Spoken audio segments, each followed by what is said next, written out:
Alors, bonsoir à tous et bienvenue de nouveau sur Parabellum. Comme vous pouvez le voir, ce soir, il y a pas mal d'invités. Certains se demandèrent si Moreau allait y arriver ou pas, mais Moreau y arrive. Voilà, nous sommes là.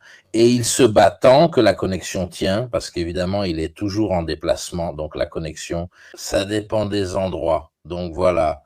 Merci à Edouard et à Daniel d'être ici. On commence fort, on profite tant que la connexion de Daniel fonctionne bien. Ensuite, dans peu de temps, arriveront aussi Generali, Capitini, Giorgio Alfaras. Nous étions justement en train de discuter de cette nouvelle en coulisses avec Fontana. C'est-à-dire que les États du Golfe lèvent les restrictions qu'ils venaient tout juste d'imposer la veille. Voilà, on pourrait interpréter ce signal comme une tentative, il y a 24 heures, de se retirer d'une reprise des opérations américaines, et maintenant, peut-être sous la contrainte, un retour à l'ouverture, parce que sans cette ouverture-là, on ne pourrait pas, disons, poursuivre les opérations que Trump voudrait peut-être reprendre. Des nouvelles d'il y a une heure, donc toutes fraîches. L'autre nouvelle sera aussi largement discutée, avec toutes les images satellites impressionnantes. Un article très intéressant du Washington Post est sorti où pratiquement était, grâce aux images satellites, on comprend que l'Iran a frappé beaucoup plus de ressources militaires américaines que ce qui a été rapporté, à tel point qu'il y a une censure en place imposée par le gouvernement américain à 2 sociétés qui produisent des images satellites, même commerciales. Il y a une demande à ce sujet. Pas vraiment de les censurer, mais de les publier après la guerre, disons de les publier plus tard. Et cela montre qu'en somme, ils ont subi beaucoup plus de dégâts que ce qu'ils ont déclaré. Avec toutes les images satellites, l'article fournit toutes les références. Certaines montrent même plus de dégâts que ce que les Iraniens affirmaient avoir infligé. C'est ce que dit l'article. Ce qui est aussi intéressant, et cela en dit long sur les coûts de cette guerre. Il y a quelques jours, je regardais aussi le coût qui avait dépassé les 200 milliards largement entre les dégâts et les coûts opérationnels. Voilà, Giorgio est arrivé aussi. Voilà, aux États-Unis, puisque Trump continue de dire qu'ils ont détruit la marine, qu'ils ont fait ce qu'ils voulaient. Et puis chaque jour, il déclare l'ouverture du détroit. Mais ce n'est pas le cas. Il est clair que les négociations via le Pakistan ont peut-être l'influence de la Chine. Nous en discuterons, car c'est particulier que cela se passe là-bas. Le public américain, comment vit-il ce va-et-vient constant de Donald Trump? J'ai regardé les plus grandes émissions américaines, disons, même celles qui sont un peu satiriques. Et tous, évidemment, sont extrêmement sarcastiques. Trump continue à le dire. Nous avons gagné à chaque instant, nous sommes proches de la connexion, le public y croit, il y a un débat aux États-Unis à ce sujet. Se rendent-ils compte que c'est devenu une impasse? Je vous en prie, Daniele.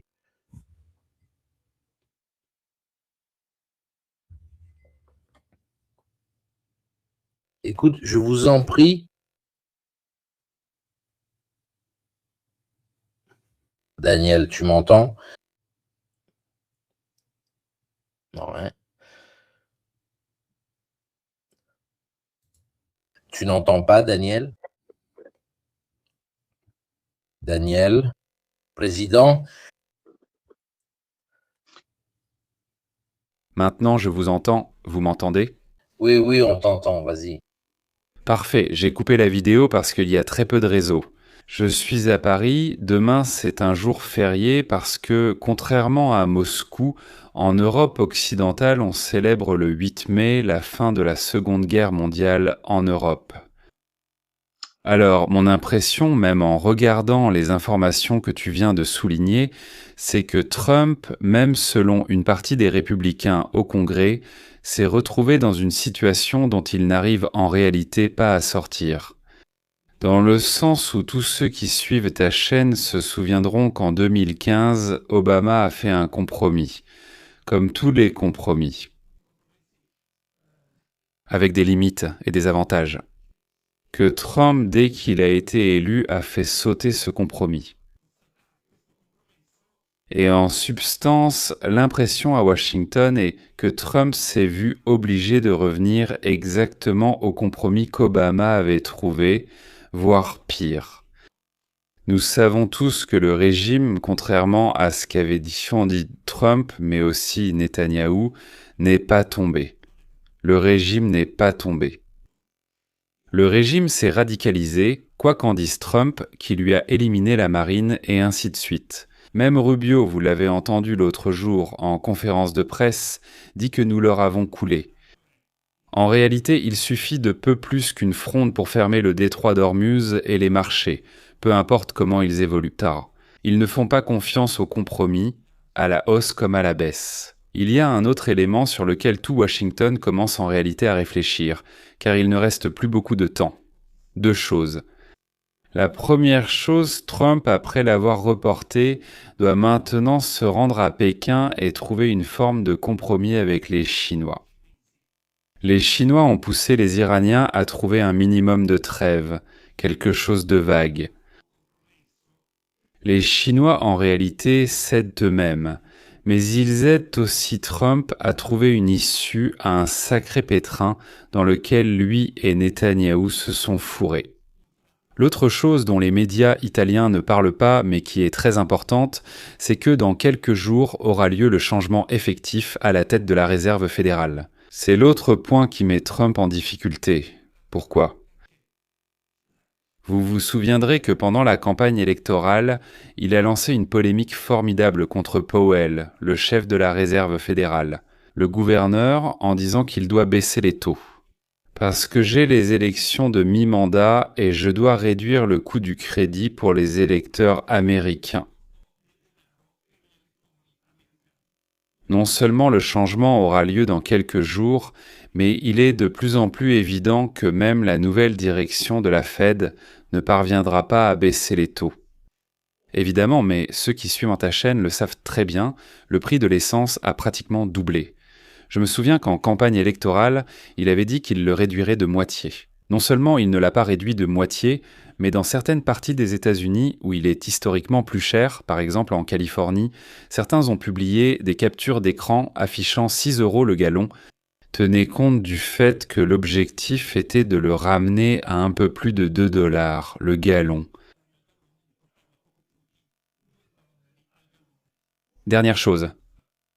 Il y a une situation que je vous signale, même dans l'opinion publique israélienne, même dans la partie, permets-moi le terme, de centre-droit, donc même parmi ceux qui soutiennent généralement Netanyahou et son gouvernement pendant la campagne électorale, qui commencent à se poser les mêmes questions.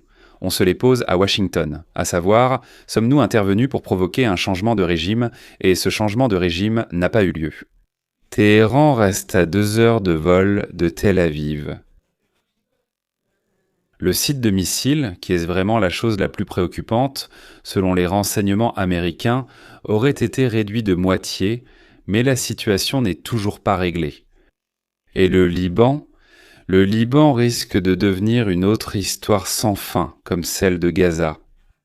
Vous avez vu que le Hamas, même ce matin, a confirmé qu'il n'a pas l'intention de rendre les armes et continue de gouverner une grande partie de la bande de Gaza. Le Hezbollah subit de gros coups, mais en réalité, il continue aussi à causer des dégâts aux Israéliens. Donc tu as une situation dans laquelle Trump, mais j'insiste aussi sur Netanyahou, se trouvent dans une situation dans laquelle ils sont entrés et dont ils n'arrivent plus à sortir. Quelqu'un, vous l'avez vu, a fait la comparaison. Poutine qui devait aller à Kiev et tout régler en 3 jours, eh bien Trump et Netanyahou se sont retrouvés dans une situation où ils risquent de se retrouver. Quoi qu'il en soit, même si tu fais une trêve, avec le risque qu'à tout moment quelqu'un recommence à bloquer. Il y a une toute dernière chose, tu l'as vu toi aussi, il y a de très vives critiques de la part de nombreux pays du Golfe envers la politique de Trump. Ici, il y a un écart, parce que cela est dû à des intérêts divergents qui sont liés à la fois à la position géostratégique et au fait que les économies du Golfe n'ont pas été protégées par les Américains, par les bases américaines, ni même par la politique américaine. Le pire, c'est de débuter une guerre sans la gagner. En substance, Trump, qui n'a même pas le courage de l'appeler une guerre, parce que sinon il devrait admettre qu'il a dépassé la limite légale des fameux 60 jours de guerre. Tu en as parlé aussi, en réalité il parle d'opération spéciale, quelque chose que même les médias américains commencent à évoquer. J'ai déjà entendu parler d'opération spéciale, celle que Poutine n'arrive pas à célébrer le 9 mai parce que des drones arrivent sur la place rouge. Voilà, c'est tout. Celle de Peskov qui dit qu'il ne la célèbre pas sous prétexte du terrorisme ukrainien, ça me paraît être une sacrée bêtise. Je ne crois pas que les Ukrainiens frapperaient jamais la place rouge à ce moment-là. La vérité, c'est qu'organiser ce défilé demande un certain effort et ils préfèrent sûrement trouver une excuse pour ne pas le faire. Pendant que tu parlais en arrière-plan avec Édouard, on regardait des infos qui sortent rapidement. Des explosions dans le port de Bandar Abbas rapportées par plusieurs agences. J'attendais d'avoir une confirmation d'une agence un peu plus fiable. Reuters rapporte maintenant, il y a 15 minutes, que l'agence de presse iranienne Fars a déclaré que plusieurs bruits accompagnés d'explosions ont été entendus près de la ville de Bandar Abbas, ajoutant que l'origine et la localisation de ces bruits restaient inconnues. Donc, on ne sait pas exactement ce que c'est, alors que toutes les théories du complot circulent déjà. Les Israéliens qui attaquent pour tout faire exploser. Giorgio, tu es là, tu es vivant et tu luttes avec nous? Voyons si Giorgio est vivant. Un point fondamental, selon moi, j'ai regardé la discussion de Trump avec la presse, etc. Et il y a un point intéressant. À un moment donné, il dit qu'il ne veut pas attendre la fin de la trêve, puis il admet que c'est une guerre. En somme, il se contredit lui-même. Et cela a été repris par de nombreux médias américains comme une tentative de cacher aussi le coût et les dégâts de cette guerre. La censure est évidente. Alors, puisque Giorgio semble être AFK, je vais lui écrire sur WhatsApp en attendant. En attendant, si tu veux continuer, Eduardo, avec le sujet des moyens militaires américains touchés, avec toutes les images satellitaires, je sais que tu as fait un post sur X, tu as aussi fait un récapitulatif de cette histoire. Cela entraîne un coût bien plus élevé, ce qui rejoint exactement ce que disait Daniele. C'est-à-dire que les différents pays se rendent compte qu'héberger des bases américaines n'apporte aucune protection. Au contraire, cela attire le feu. Oui, tout d'abord, bonsoir à tous.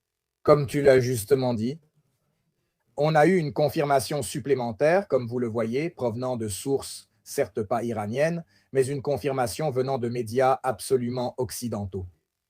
De l'ampleur des dégâts qui ont été causés lors de la phase active de cette guerre, qui pour l'instant est suspendue, et nous le savions déjà, j'en avais parlé aussi sur X, d'une bonne partie, peut-être de la partie la plus spectaculaire. De ces dégâts, vous vous en souviendrez sûrement, nous en avons parlé aussi lors de livres précédents, d'objectifs très importants touchés, comme des batteries de défense antibalistiques, des radars, même AWACS, commandement et contrôle. Il y a un retour, je ne sais pas si je peux être... Non, ok, rien. Je disais que beaucoup de ces dommages les plus importants sont déjà connus.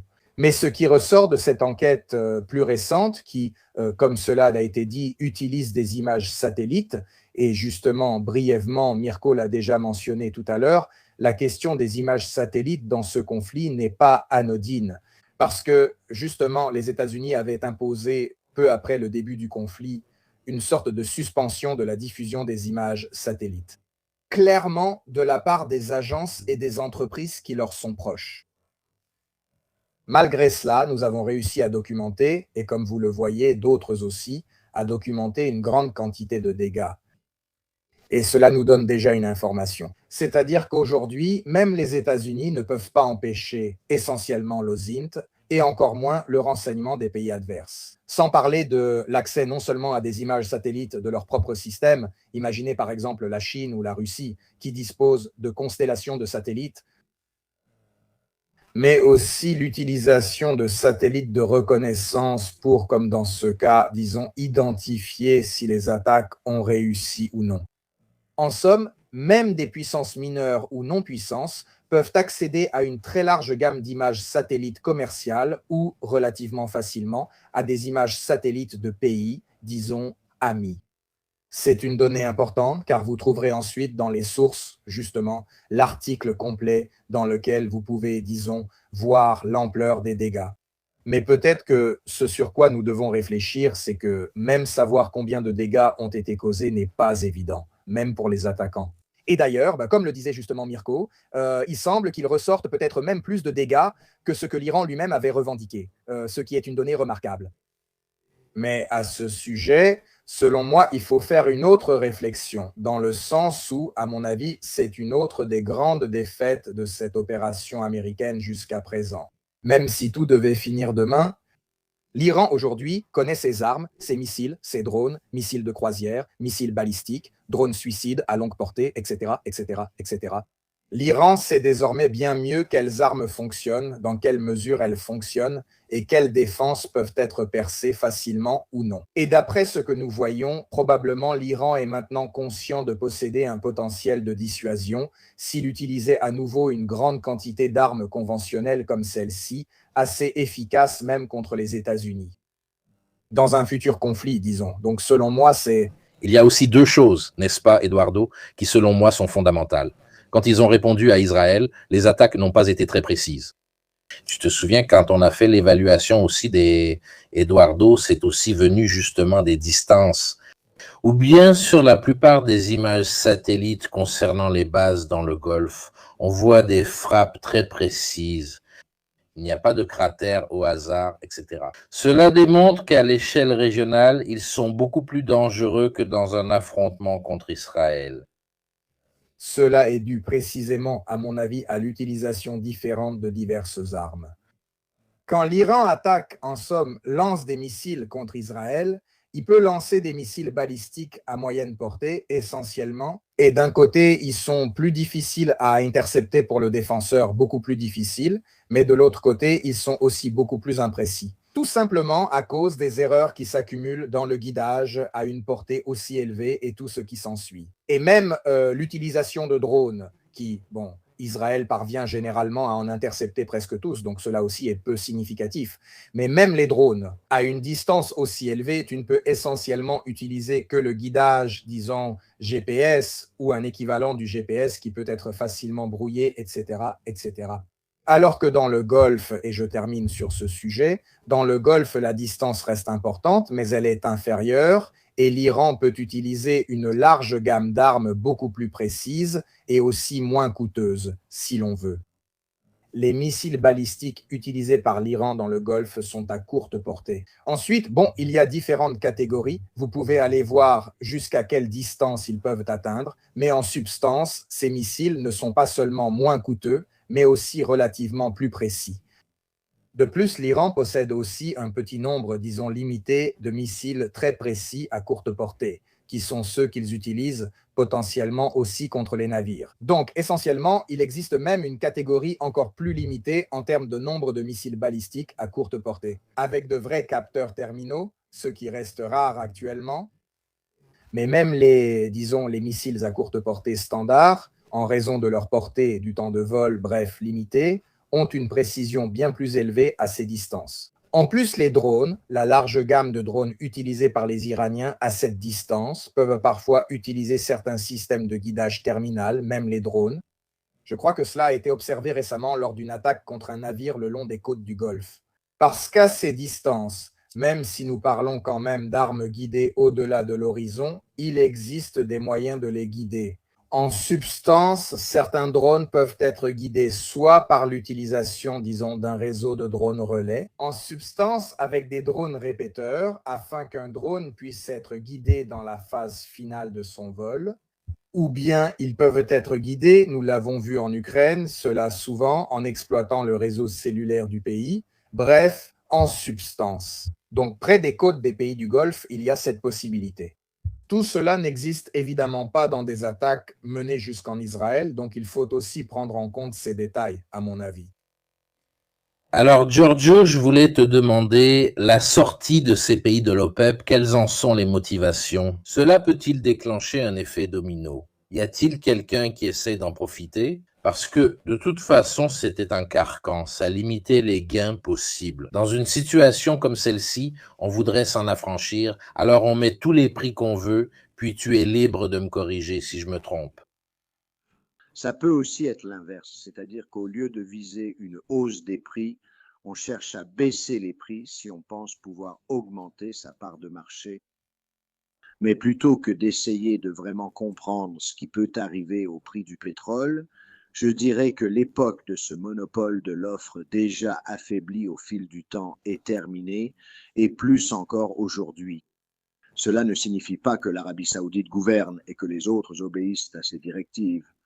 Il y a probablement des considérations qui sont extra-économiques. Ce n'est pas seulement qu'ils veulent contrôler le prix du pétrole. Pour augmenter le prix du pétrole, il faut réduire l'offre à demande constante. Alors, ce pays du Golfe, s'il veut avoir plus de revenus avec des prix plus élevés, devrait réduire l'offre, mais cela ne veut pas dire que les autres vont la réduire aussi. C'est plus complexe qu'il n'y paraît, malgré la simplicité du jeu. Je peux augmenter le prix du pétrole en réduisant l'offre, mais si je la réduis et que les autres l'augmentent, il ne se passe absolument rien. Donc, je dirais que c'est un sujet qui, pour le moment, est très difficile.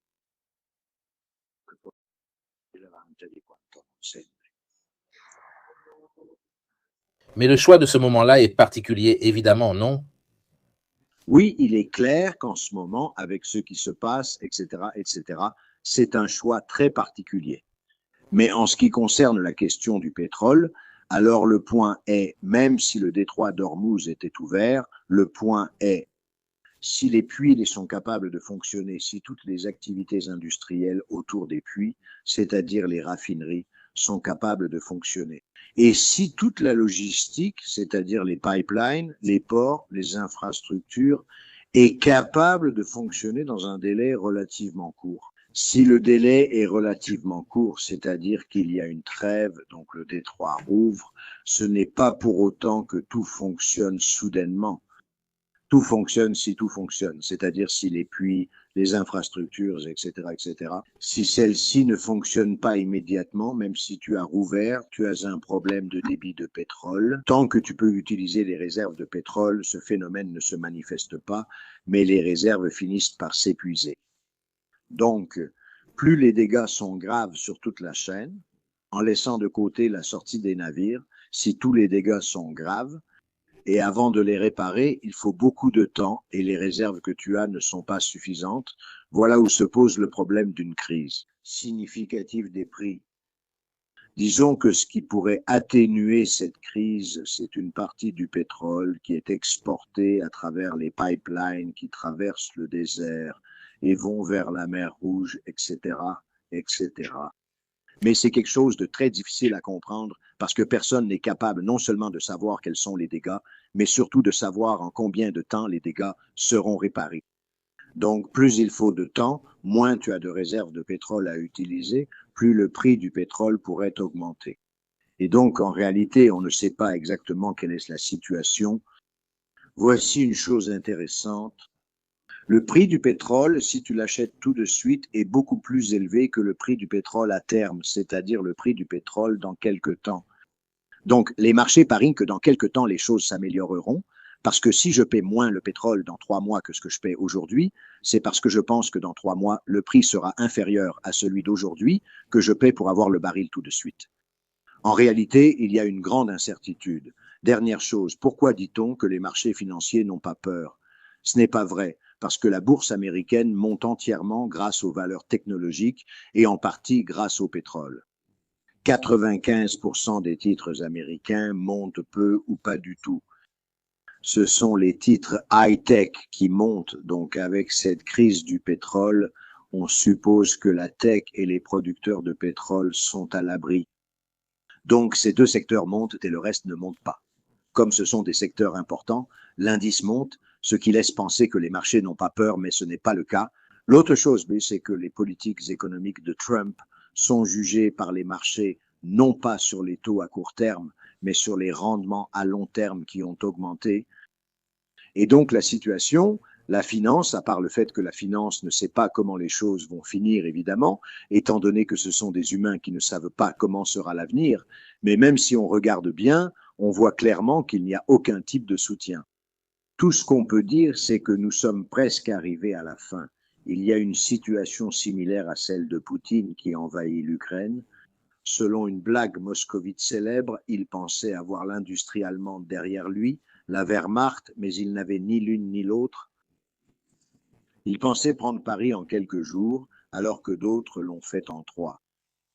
Il y a aussi un cas de forte sous-estimation dans le cas iranien. Je dis une dernière chose, grâce aux sanctions qui durent depuis des décennies, les Iraniens se sont industrialisés. C'est un pays relativement industrialisé, en considérant qu'il s'agit d'un pays en développement. Ils produisent de plus d'1 million de voitures et ils ont 660 titres cotés en bourse. Donc penser que c'est un pays de petits villages que tu bombardes et qu'ils se rendent, c'est une erreur fatale. Ce n'est pas l'Afghanistan.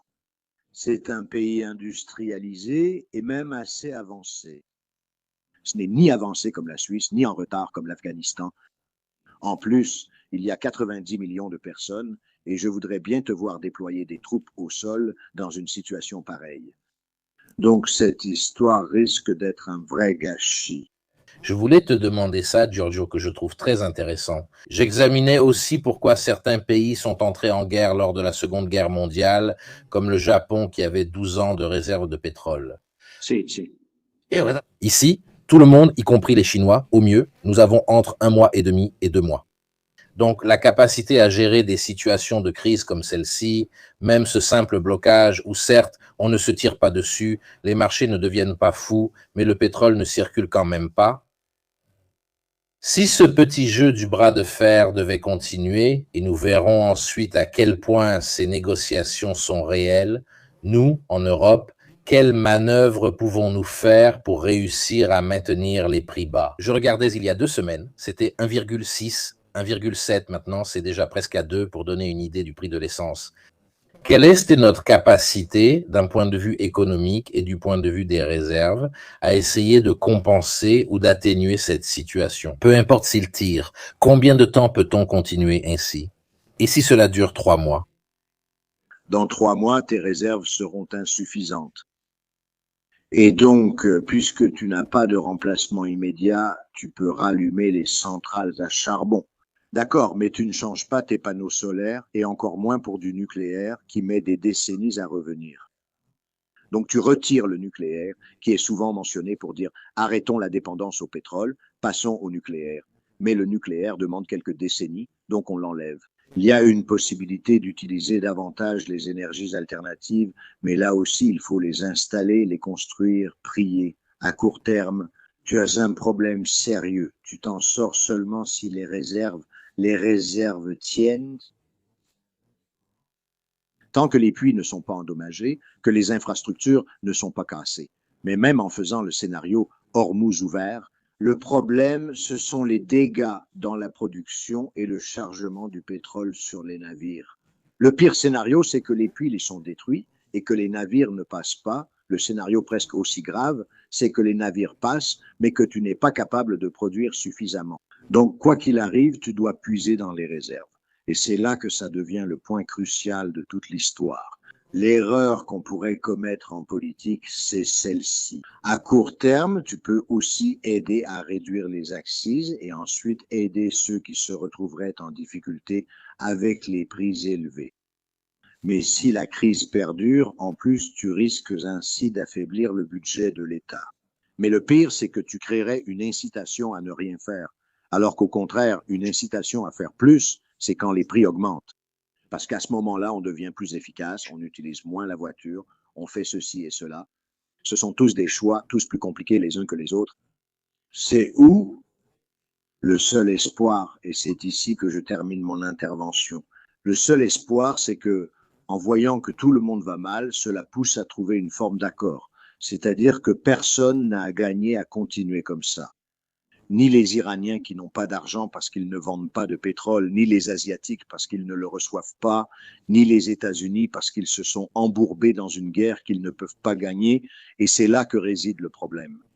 Les Israéliens ont tout intérêt à détruire l'Iran, parce que s'ils détruisaient l'Iran, ils se retrouveraient avec les Turcs chez eux. Donc pour eux aussi, un Iran affaibli leur convient, mais pas trop vaincu. Donc l'espoir est que tout le monde comprenne que la meilleure situation serait de trouver un accord d'une manière ou d'une autre. D'ailleurs, je vois pas mal d'analyses dernièrement qui parlent du fait que, de toute façon, ceux qui espéraient que les réserves iraniennes se remplissent, en réalité, ils produisent et raffinent presque tout ce dont ils ont besoin pour leur consommation. À ce stade, et une question pour le chat, enfin, je voulais dire pour Paolo.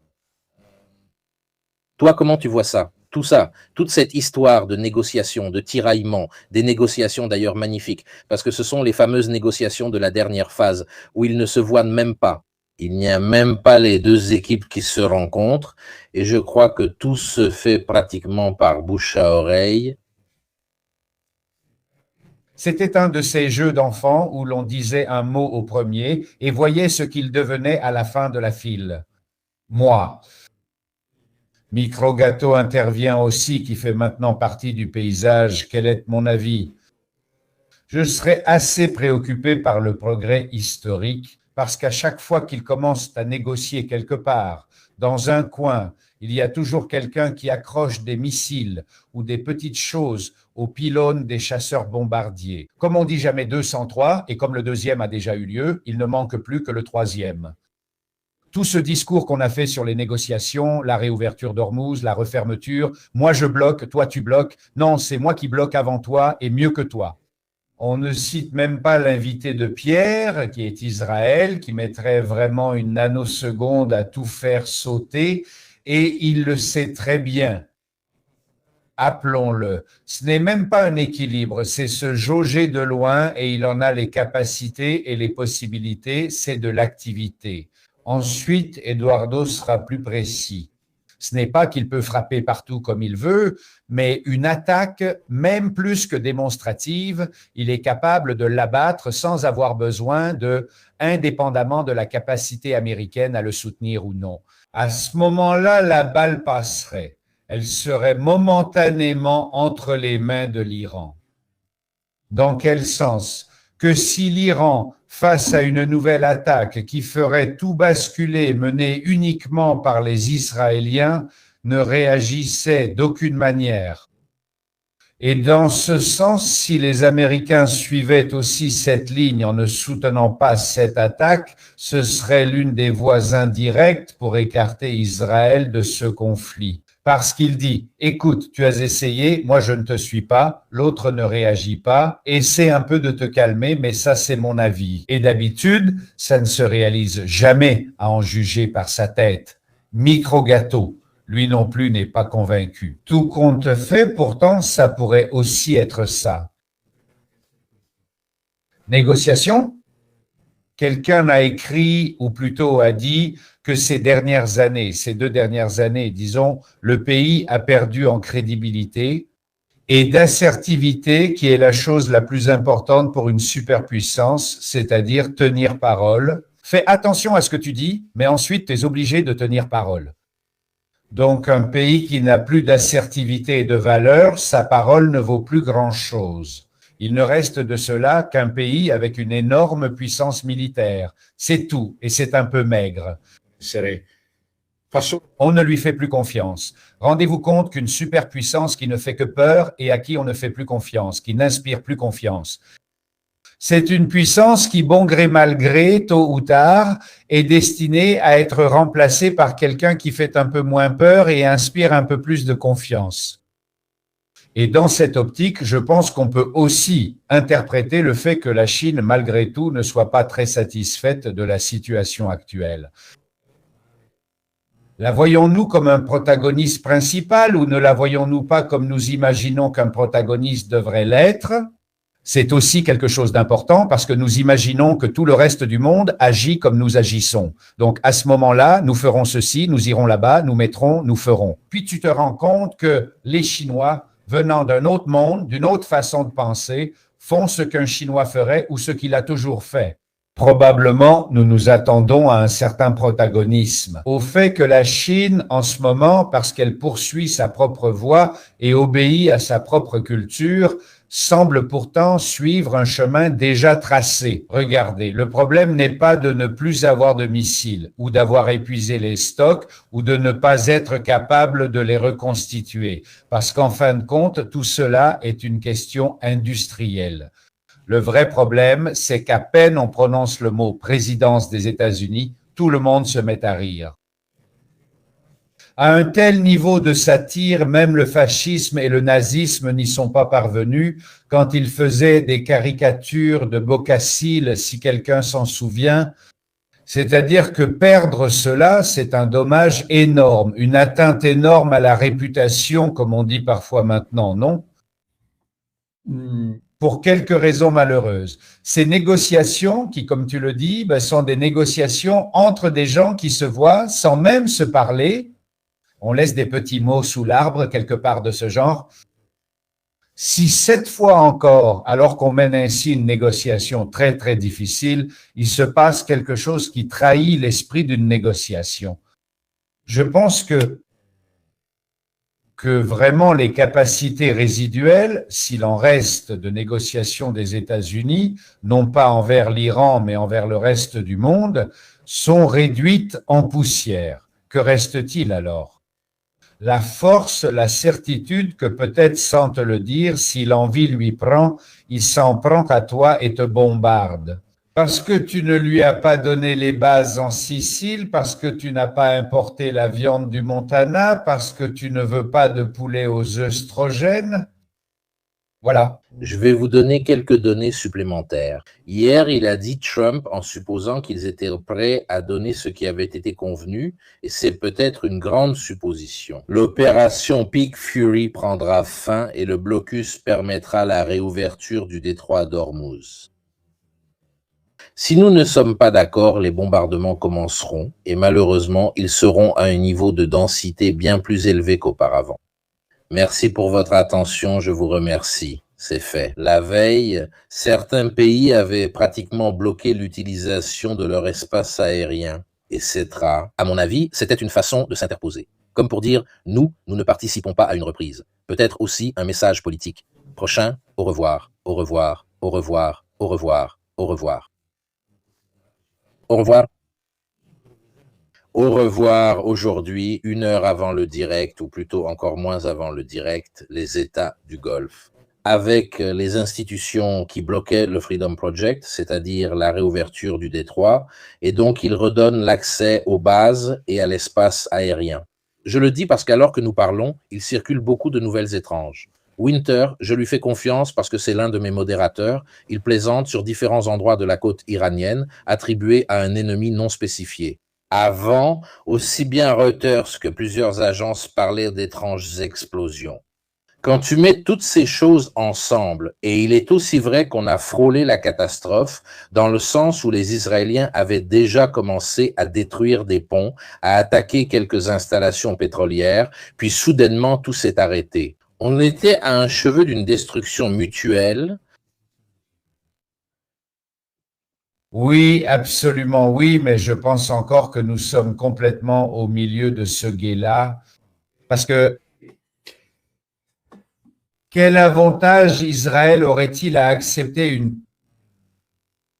n'importe quelle forme de pseudo-victoire américaine qui déclare qu'elle a gagné et s'en va, avec l'Iran qui n'a pas été anéanti comme le réclamait la direction israélienne? Je me souviens que leur ministre Katz disait « Nous sommes là pour ramener l'Iran à l'époque, dans les siècles obscurs ». Voilà, je ne sais pas, quelque chose comme ça. Donc, il n'atteint aucun objectif stratégique si ce n'est un affaiblissement général de son principal adversaire. Ça ne marche pas, ça ne marche pas. C'est-à-dire, c'est une suspension de la partie sur un score de 0-0 et ça ne suffit pas. Donc, le risque qu'Israël veuille jouer les prolongations dans son idée, pour gagner, sinon gagner pendant les prolongations, au moins au tir au but. Mais ce n'est pas un match, excusez-moi la métaphore, ce n'est pas un type de match qu'on peut terminer. Conclure, du point de vue d'Israël, sur un score de 0-0, ou sur l'égalité, sur un partout, parce que cela l'a trop engagé, cela a engagé sa crédibilité en tant qu'État. Il est sous la loupe de l'ensemble de l'opinion publique mondiale. Il y a aussi des effets. Israël doit également prendre en compte que de très nombreux de ses citoyens et coreligionnaires vivent à l'étranger. Et ils rapportent depuis l'étranger quels sont les sentiments dans les pays où ils vivent à l'égard de la politique d'Israël. Face à cela, qui reste un prix élevé, même dans ce sens, à juste titre ou non, le gouvernement Netanyahou veut obtenir un résultat définitif. Et dans son architecture, le résultat définitif est de mettre l'Iran dans la condition, pour les 30 ou 40 prochaines années, de sortir complètement de toute possible dispute, ce qui n'a même pas encore commencé. Au contraire, cette guerre a, somme toute, clarifié deux lignes d'alliance bien distinctes qui n'étaient pas aussi distinctes au début de la guerre. Je fais référence, en partant de la dernière, excusez-moi si je prends une minute, à la sortie des Émirats arabes unis de l'OPEP, qui n'est pas seulement une question de pétrole. C'est aussi une question de pétrole, c'est aussi une question d'évaluation sur la manière de monétiser une ressource qu'ils estiment, somme toute, que dans pas très longtemps, je parle d'une trentaine d'années, pourrait ne plus être aussi précieuse. Et sur le fait qu'ils peuvent commercialiser leur pétrole parce qu'ils ont quand même un pipeline qui permet d'exporter leur pétrole hors du Golfe. Ce n'est pas grand-chose pour 1,8 million, 1,5 million de choses. Mais ça, si on ne regarde que le pétrole, on ne comprend pas grand-chose. Les Émirats arabes unis ont dit « Nous décidons de nous ranger du côté des Américains et des Israéliens ». Au fond, ça veut dire contre vous autres Arabes qui êtes de l'autre côté. De l'autre côté, il y a l'Arabie saoudite qui commence à dire « Mais nous, peut-être qu'on peut aussi trouver un accord avec Téhéran ». Poussé par qui? Poussé par le Pakistan, qui à son tour est poussé par la Chine. Ce sont deux gros blocs. Si ces deux blocs sont un peu plus clairs aujourd'hui, beaucoup plus qu'ils ne l'étaient avant l'opération, avant la fermeture d'un détroit ouvert que Trump a réalisé, cela dépendra de quel des deux blocs décidera de l'emporter, car l'un des deux éliminera l'autre. Ces deux entités, qui ont des références politiques et stratégiques très différentes, ne pourront pas coexister. Les Saoudiens disent simplement « puisque nous sommes les plus grands d'un côté et que vous êtes les plus grands de l'autre ».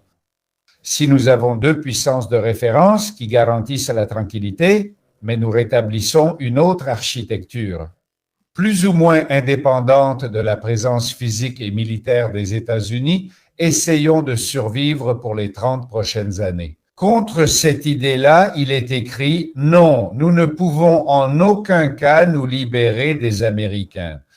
Je parle des Émirats arabes unis, je parle d'Israël et je parle des États-Unis qui disent « Nous visons une architecture qui, somme toute, est très similaire à celle des années passées, des décennies passées, et qui place les États-Unis au centre ». Les États-Unis comme présence militaire physique, comme présence de leur monnaie dans les échanges pétroliers, comme un monde dans lequel, encore, dans cette partie du monde, les États-Unis sont ceux qui décident et qui gèrent l'affaire. Donc l'idée de larguer une bombe signifie frapper ce type, selon moi, d'équilibres qui sont actuellement très précaires. Ce sont ces deux grands blocs qui, en ce moment de trêve, se regardent. Déséquilibrés d'un côté ou de l'autre, cela pourrait être la raison pour laquelle je ne vois qu'Israël interrompe lourdement la trêve, dans l'espoir que l'Iran fasse de même, forçant à ce moment-là les Américains à reprendre les armes, à refaire une autre série de bombardements et à déclarer pour la 14e fois consécutive la victoire.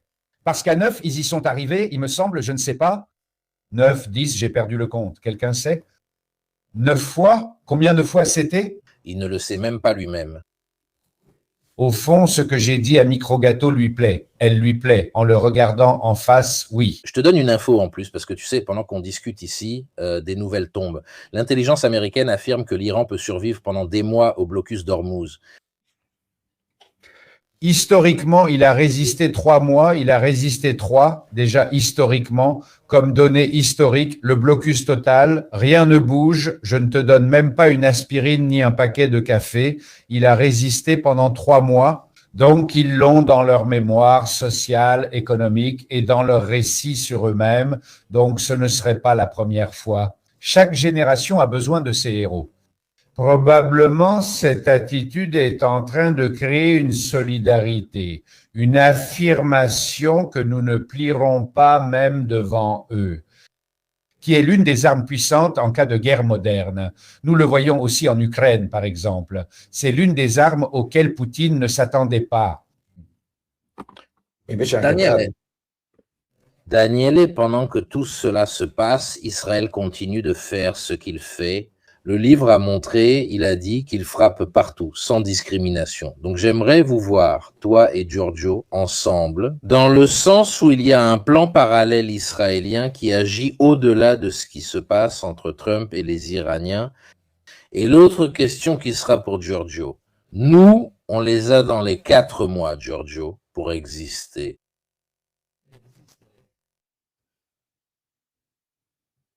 Et je dois répondre tout de suite. Mais oui, même avant Daniele. Il faut faire. Alors, le problème, ce sont les variables sur lesquelles tu réfléchis. Suppose que tu as la possibilité de couvrir la demande de pétrole pour X barils.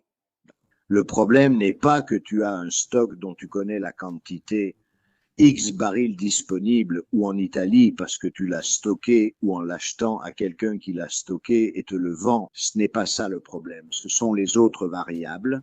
Nous ne faisons donc pas ce dont nous parlions tout à l'heure, les puits, l'industrie chimique liée aux puits, les infrastructures. Bien. Puisque tu ne connais pas ces autres variantes, tu n'es pas en mesure d'estimer combien de temps tes réserves de pétrole te permettront de continuer comme si de rien n'était. Donc c'est deviner au hasard et la réponse aussi c'est de la pure supposition. Alors, pour l'instant, je vois qu'il y a un changement dans la couverture de ces sujets, ce qui soutient essentiellement que la situation s'aggrave clairement, justement parce qu'on commence à prendre en compte les variables dont je parle. Je ne dis pas que je les ai inventées. Désormais, il est désormais admis que ton problème, c'est le puits. L'industrie chimique et l'infrastructure, c'est ça le point. C'est à partir de là qu'on comprend combien de temps il faudra pour retrouver une offre de pétrole significative. Mais comme on n'arrive pas à comprendre cette chose parce que ça ne dépend pas seulement de la guerre, mais aussi des dégâts subis, et personne ne sait exactement lesquels. Combien de temps faut-il donc pour dire que nous avons les réserves?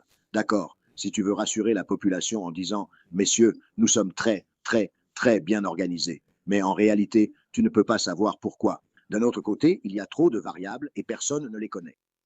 Donc je dirais que ma réponse est « En combien de temps pouvons-nous y arriver ?» Et évidemment, je ne le sais pas. Et probablement, à un certain moment, cela ne suffira pas. Si la situation est grave à ce moment-là, au lieu de toi, c'est le pouvoir politique qui a un choix à faire. Soit tu laisses le marché fixer les prix en espérant qu'il y ait une réaction, soit tu interviens pour essayer de calmer les prix. Parmi les deux options, intervenir pour calmer les prix. Celle-ci est plus populaire, l'autre l'est moins, et probablement pour cette raison, elle a donc moins de chances d'être retenue. Avant nous, on parlait du fait que, tu sais, si ça dure 1 mois, 2 mois, ensuite c'est résumé dans la moyenne annuelle. Je suis allé le raconter moi aussi.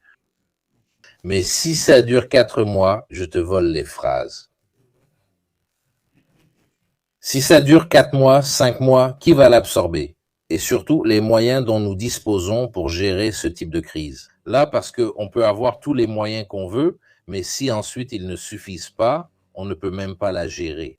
Et Trump semble qu'il est en train de nous entraîner vers cette solution. Je crois que cela vient aussi de l'Arabie Saoudite et des autres pays qui leur disent « Non, n'utilisez pas notre espace aérien ». Ce sont à la fois des messages techniques, dans le sens où ils étaient peut-être sur le point de partir, ils disaient « Attention, nous allons bientôt avoir besoin », et aussi des messages politiques pour rester en dehors, même si ensuite il devient difficile de rester en dehors.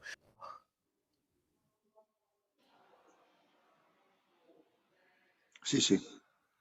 La Chine achète, mais possède aussi des réserves bien plus importantes. Elle consomme également beaucoup plus, mais elle a aussi des réserves et elle a la possibilité d'utiliser le charbon. Il existe des estimations pour comprendre dans quelle mesure ils peuvent couvrir avec le charbon par rapport à l'utilisation du pétrole. Quel pourcentage probablement il y a? Je ne les connais pas, mais très probablement il y en a.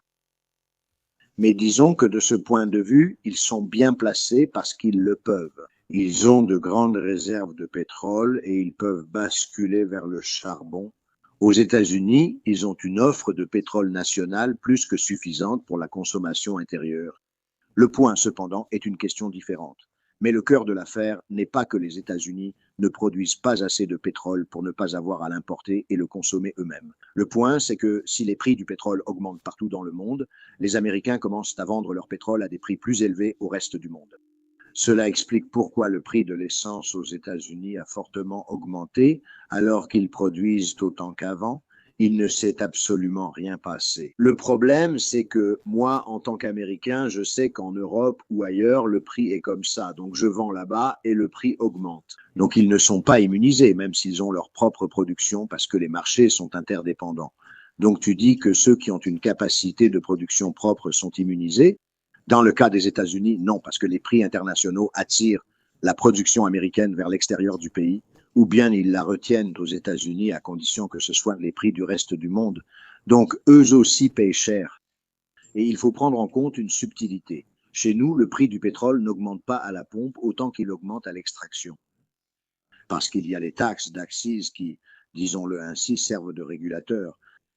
Aux États-Unis, les taxes d'accise sont quasi nulles. Donc, le prix du pétrole... C'est un peu comme un effet de levier. Chez nous, elles sont plus compressées. Là-bas, il n'y a pas de taxe d'accise. Donc, cela se répercute immédiatement sur le prix à la pompe. Alors, vive la taxe d'accise. Vive la taxe d'accise, c'est difficile à dire. Mais dans ce contexte, vive la taxe d'accise. Je n'irai pas en politique avec ça, Georgia. Je ne propose pas de dire vive la taxe d'accise, non. Vive la CISA, oui, parce que c'est un très beau col entre La Spezia et Parme. Vive la CISA. Oui. Oui. Daniele, puisque tu as aussi été dans ces régions, tu suis ça de près. Non, la question du plan parallèle israélien. Mais je voulais aussi voir un peu l'opinion américaine, puisque plus ou moins tout le monde pense qu'ils ont été entraînés dans ce projet fou par les Israéliens.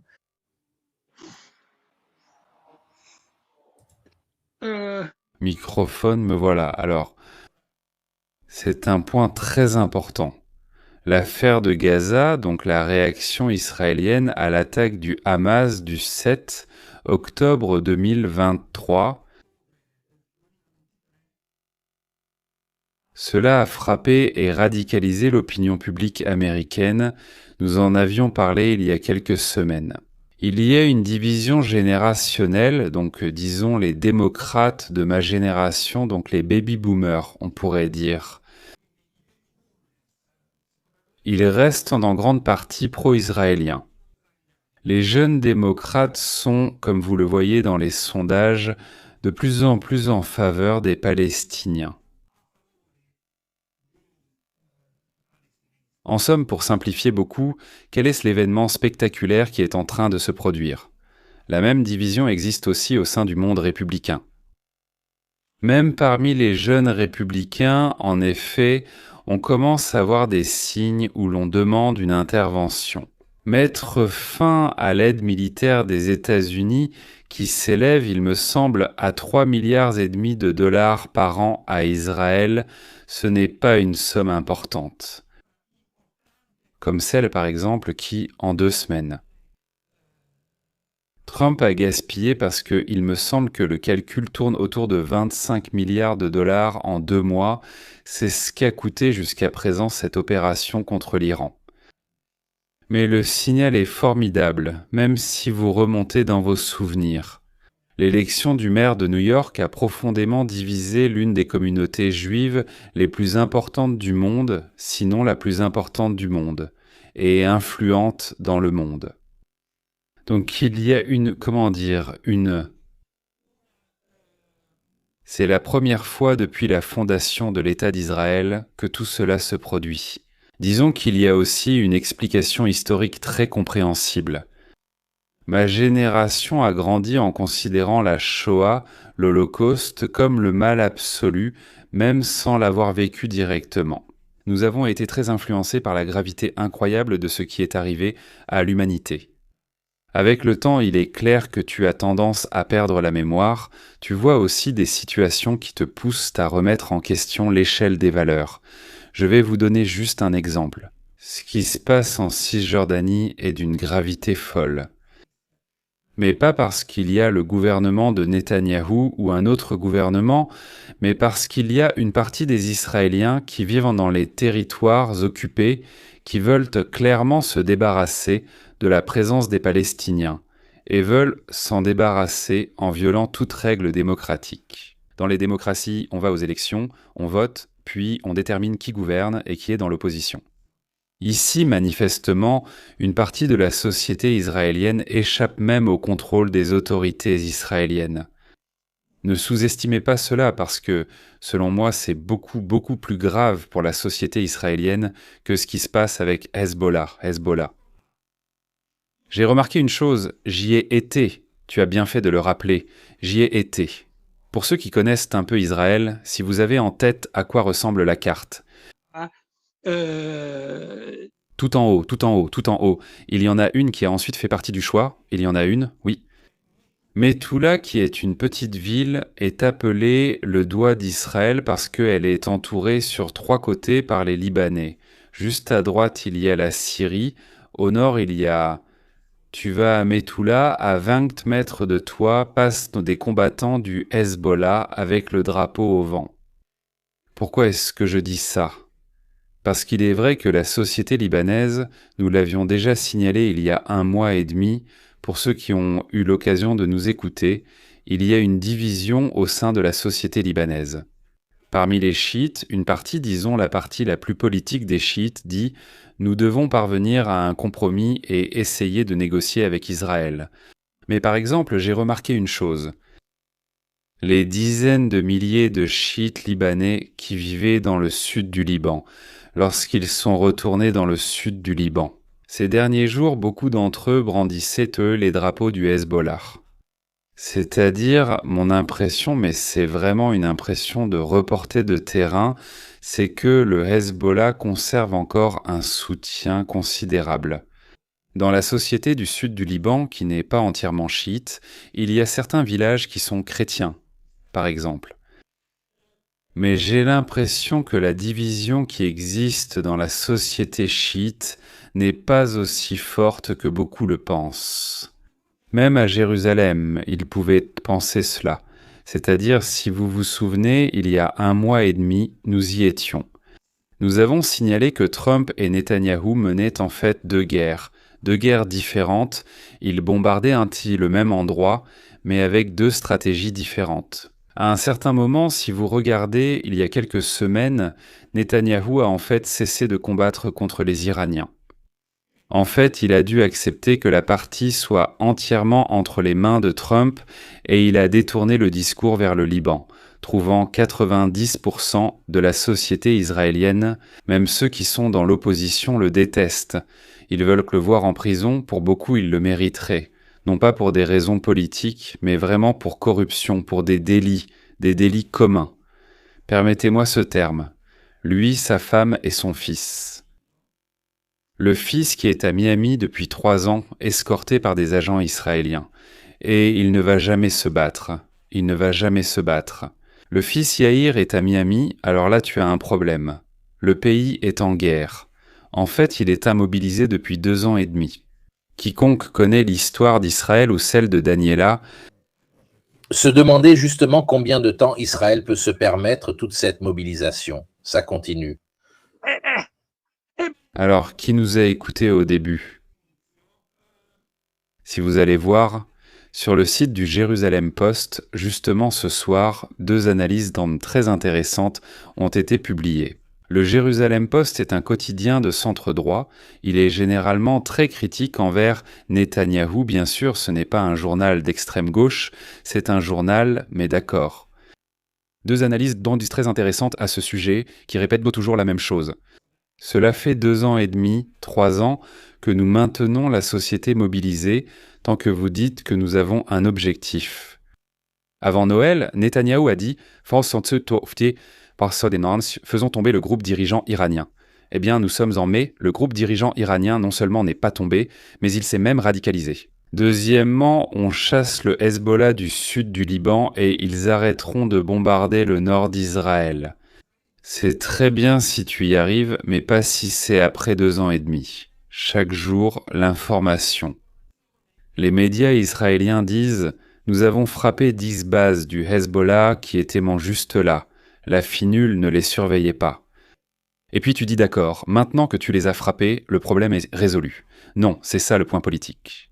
Tu t'es manifestement enlisé dans une situation où tu ne peux ni avancer ni reculer. Aux élections d'octobre, parce que nous parlons toujours des élections que, j'insiste, Trump essaiera de ne pas organiser en novembre. Mais Netanyahou... Daniela, je veux te donner autre chose, parce que le Jérusalem Post, comme tu le dis, est aussi caustique envers Netanyahou. La question qu'il se pose est justement celle-ci. Israël a besoin d'une stratégie à long terme vis-à-vis de l'Iran. Ils ont peur de l'accord entre les Américains et les Iraniens. Parce que sinon, on se demande, toute cette guerre de 3 ans, pourquoi l'avons-nous faite? Si ensuite, on n'élimine pas ce qui était pour eux le problème principal? C'est exactement l'une des 2 analyses auxquelles je faisais référence. Parce que la société israélienne est intéressante, c'est une société très compliquée mais très vivante. C'est-à-dire que le débat politique, pour ceux qui ont visité ou vu une réunion du Parlement israélien ou de la Knesset, le Parlement italien ressemble à une assemblée de chochottes. Parfois cela ressemble davantage à certaines scènes de la Corée du Sud. La société est très divisée, elle est très polémique et c'est aussi une société relativement petite où les groupes dirigeants se connaissent. Ils se parlent. Je vais te donner un exemple quand je parle de Metula. Metula, vraiment, tu vois? Ou si tu regardais Gaza depuis Sderot, tu voyais sur les balcons d'en face à Gaza les positions de missiles du Hamas. Là-bas, le pays est tout petit. Nous avons l'habitude de regarder ces pays sur des cartes qui ne nous font pas comprendre à quel point c'est petit et à quel point la situation est claustrophobique. Si tu n'y arrives pas en réalité, parce que tu as en fait vidé le sud du Liban de sa population, tu as obligé la population à partir. Alors, n'importe lequel d'entre nous, même moi-même, qui ne suis pas un expert comme le général Capitini, comprend que si tu nettoies une partie d'un pays, eh bien, tu l'as nettoyé. Et puis, quand la population civile revient, tout est au calme. Mais évidemment, soit tu ne l'as pas nettoyé complètement, soit les complicités, j'insiste, même de la population civile, sont très fortes. Et de toute façon, c'est ça le point. C'est ce que disent aussi les analystes ce soir dans le Jérusalem Post. Mais toi, après 2 ans et demi, qu'as-tu obtenu? Pourquoi toi? Netanyahou, tu risques de finir comme Trump, qui risque de finir comme Poutine, c'est-à-dire tous ceux qui se battent en premier. Giorgio Alfaras, que je salue, je le salue. Et Anna parlait aussi de l'Empire. Moi, 18 ans à Washington, je dois vous dire qu'il n'était pas nécessaire d'être étranger pour comprendre que l'Empire américain était en déclin. Beaucoup d'analystes américains le disaient. La vérité, c'est que les États-Unis d'Amérique sont passés d'empire à superpuissance. Je vous fais remarquer que l'autre jour, il y a eu cette gaffe de l'ambassadeur britannique à Washington, qui a dit à un groupe d'étudiants: en réalité, la relation historique privilégiée entre les États-Unis et la Grande-Bretagne, qui était en grande partie une invention, n'existe en fait qu'entre les États-Unis et Israël. C'est-à-dire que l'Empire est devenu une superpuissance qui, en fait, a très peu d'alliés. Je voudrais faire une dernière remarque, Mirko, pour parler aussi de choses qui concernent l'Italie. J'ai remarqué que lorsque Trump, l'autre jour, a menacé de réduire la présence américaine en Italie, de nombreux analystes, certainement pas anti-américains ni polémiques, ont fait remarquer. Et ils ont fait remarquer aux Américains que les bases en Italie, pas en Allemagne, mais en Italie, sont infiniment plus utiles aux Américains qu'aux Italiens. Dans ce contexte historique, dans ce contexte géostratégique. Et donc, même sur ce point, le fait que tu l'aies vu, Des sondages italiens montrent que 80% de l'opinion publique italienne considère Trump au mieux comme un colossal gaffeur. Regardez, même pendant la guerre du Vietnam, il n'y avait pas de tels résultats. Parce qu'il ne fait pas référence aux États-Unis en tant que pays, il fait référence à la direction politique des États-Unis. Des branquignoles. Tant qu'il allait faire arrêter les plongeurs latinos qui emmenaient les enfants à l'école aux États-Unis. À quelqu'un qui vit à Ancône ou à Pérouse ou où vous voulez, ça importe peu. Mais quand tu vas faire le plein et que tu la trouves à 2,12 € le litre, tu te demandes pourquoi c'est arrivé à ce prix-là. Et si toute la stratégie de Trump, c'est que, avant les élections, il nous a promis 100 fois, puis ça redevient comme avant. L'essence, eh bien, aucun Italien ne se laisse convaincre par quelqu'un qui tient ce genre de raisonnement. Parce que Giorgio Arparas qui te dit que faire monter l'essence, c'est une chose, la faire baisser, c'est une sale affaire. Un affaraccio. Il a renoncé à pouvoir remettre rapidement la situation en ordre. Non si sa mai. Entre les logiciels israéliens, les Iraniens qui bloquent l'Internet, les Russes qui bloquent l'Internet, le monde est un peu plus bloqué que d'habitude. Venons-en à cette question que je trouve très intéressante. L'impact, même silencieux, de la Chine dans cette histoire, parce qu'ils ont quand même envoyé des navires, ils surveillaient la situation. Et d'ailleurs, les sources que tu m'as envoyées sont des sources chinoises elles-mêmes. C'est intéressant aussi du point de vue des réserves. Elles viennent directement du China Energy Transformation Program.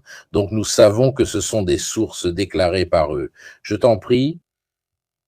C'est, disons, une sorte de groupe de réflexion qui utilise aussi des sources chinoises. Je pense que c'est ce qui se rapproche le plus des sources officielles, celles qu'ils déclarent eux-mêmes. Et en fait, je suis tombé sur ce document surtout quand j'ai abordé le sujet de ce que fait la Chine dans ce conflit. Donc, en substance, comme vous le savez, évidemment, la Chine, comme nous l'avons déjà dit auparavant, elle reste impliquée dans ce conflit sur l'approvisionnement énergétique, surtout dans le sens où non seulement un pays, disons, ami est touché, mais aussi et surtout un pays partenaire économique. Et c'est la principale raison. Et nous pouvons justement partir de cette donnée très brève que je peux vous donner, selon justement ces données qui concernent cependant les années précédentes, donc les dernières années pour lesquelles nous avons des données, donc de 2024 à 2025. Jusqu'à quel point ai-je pu calculer la dépendance de la Chine au pétrole qui passe par Hormuz? Ce n'est pas, disons, irrémédiable. Elle reste néanmoins significative dans le sens où, en utilisant ces chiffres, on arrivait à quelque chose. Environ 30% du pétrole utilisé par toute la Chine ces dernières années, il provenait justement du passage, justement d'Hormuz. Mais si on regarde le mix que vous voyez ici, justement sur le graphique, le mix énergétique, donc essentiellement l'ensemble des sources d'énergie que la Chine utilise justement dans son économie. Le pétrole représentait environ 67%, auquel il faudrait ajouter aussi le gaz, parce qu'une partie du gaz qui arrive en Chine passe également par Hormuz. Mais vous comprenez que c'est quand même quelque chose de, disons, extrêmement impactant, il faut le dire cependant. Et là, je ne sais pas. Il faut voir si même ce petit pourcentage, ensuite, justement, s'il ne peut pas être remplacé, à quel point l'absence de ce petit ou de ce modeste, disons, pourcentage est critique. Donc, cela dit, ayant établi qu'il y a quand même une sorte d'impact évidemment significatif sur l'économie chinoise, surtout si, comme cela a déjà été dit, on en arrive à une crise qui dure encore des mois, donc même les grandes réserves chinoises pourraient ne plus réussir à compenser. Il y a des gens qui se demandent depuis des mois pourquoi la Chine ne fait rien. Non, il y a tout un groupe de personnes, évidemment, qui sont peut-être moins favorables à, disons, permettez-moi l'expression, l'Occident. Il y a tout un groupe de pro-chinois qui disent « mais la Chine ne fait rien, pourquoi n'intervient-elle pas, pourquoi n'envoie-t-elle pas d'armes, etc. etc. » Ce qui, à ma façon de voir, d'après ce que j'ai pu constater, est essentiellement vrai. Dans le sens où la Chine, du point de vue du soutien militaire, mais aussi simplement du soutien par l'envoi ou la vente d'armes à l'Iran, non seulement depuis le début de cette crise, mais aussi avant, Même depuis, comme vous vous en souvenez, il y a eu la guerre des 12 jours et encore avant, il y a eu des échanges. En somme, des attaques avec Israël dans les années précédentes, donc pendant toute cette période. La Chine, ce n'est pas que nous disons. Nous ne pouvons pas mettre en évidence une grande intention de la Chine de renforcer militairement l'Iran, ou en tout cas d'ouvrir son arsenal d'armement aux achats iraniens. Et l'un des facteurs à prendre en compte, selon moi, en plus du facteur que vous avez mentionné précédemment, selon moi très bien, très intéressant, de manière très intéressante, en général, c'est-à-dire le fait qu'il n'est pas dit que la Chine veuille se comporter comme justement on s'y attendrait, comme se comporterait, disons, une superpuissance militaire qui voudrait ravir l'hégémonie mondiale. Voilà, l'un des facteurs principaux est justement le fait qu'aujourd'hui, militairement, la Chine, même si elle le voulait, dans l'océan Indien, ne peut pas faire grand-chose. Elle peut en réalité faire très peu. Nous en avions déjà parlé, c'est-à-dire que nous avions brièvement abordé ce sujet lors d'un autre live ici. Nous l'avons écrit dans le livre du Pacifique il y a 1 an et demi, tout était clair, la flotte, etc. Mais comme pour les Américains, ils ne peuvent pas abandonner les bases en Europe, sinon ils n'auraient pas de projection de force. Les Chinois ont une très belle flotte toute neuve, etc., mais très peu de bases.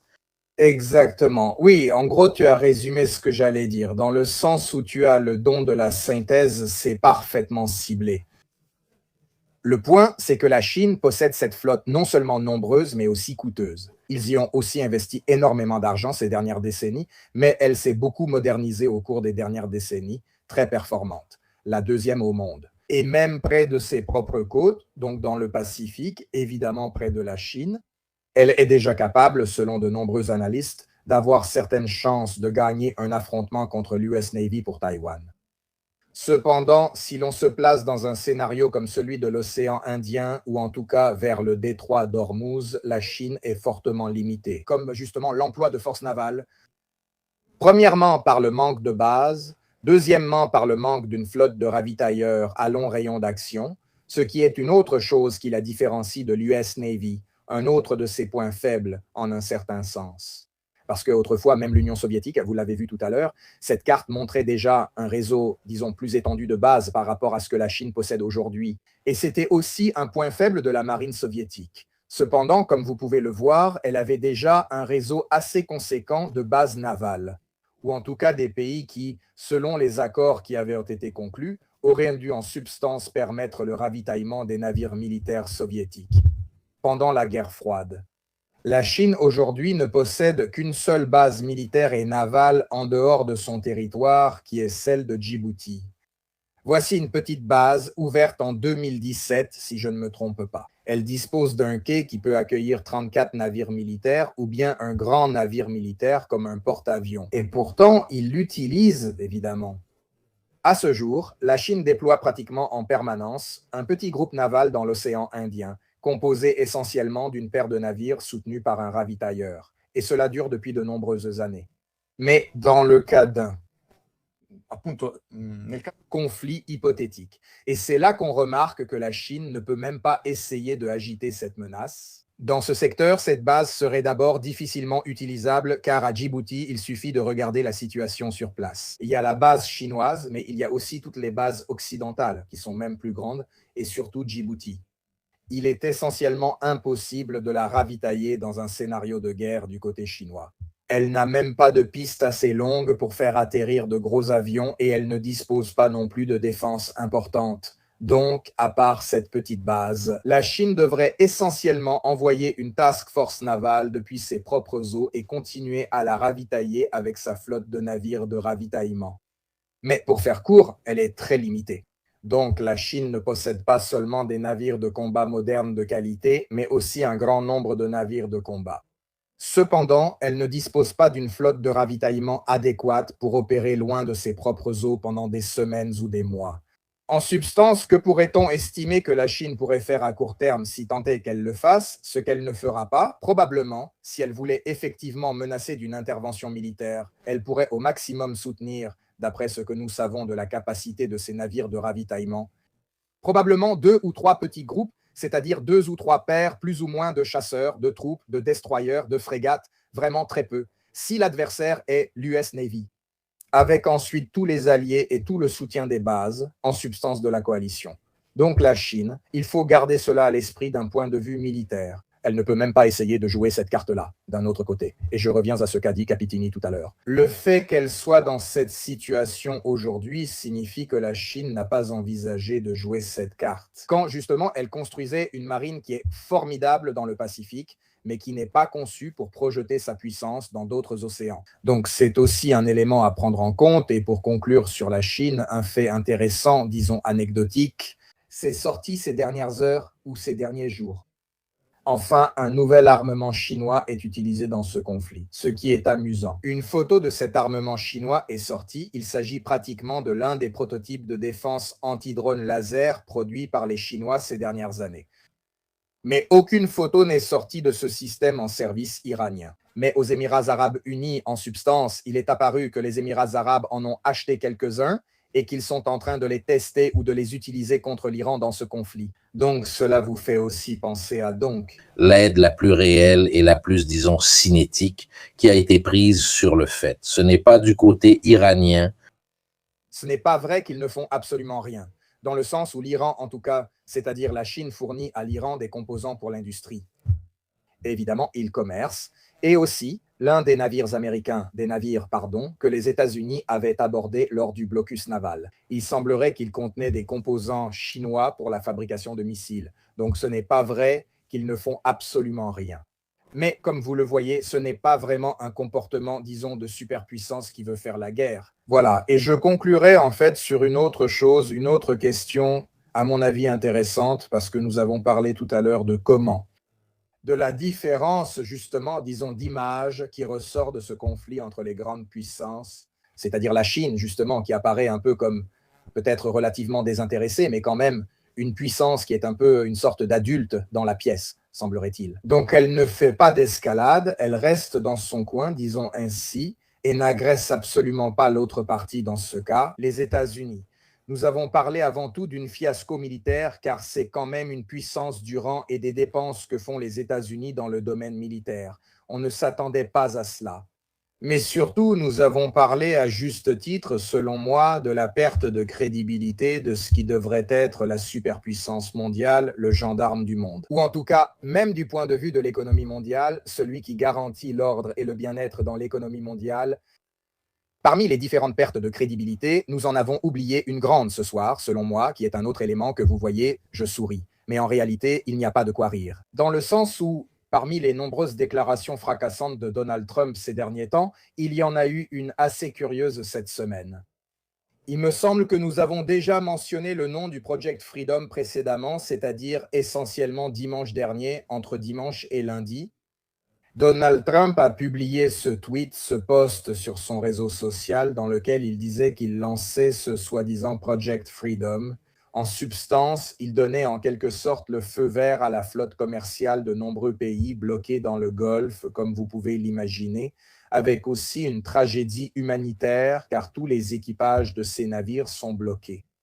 En gros, il disait qu'à partir de lundi, on pouvait commencer à partir de lundi,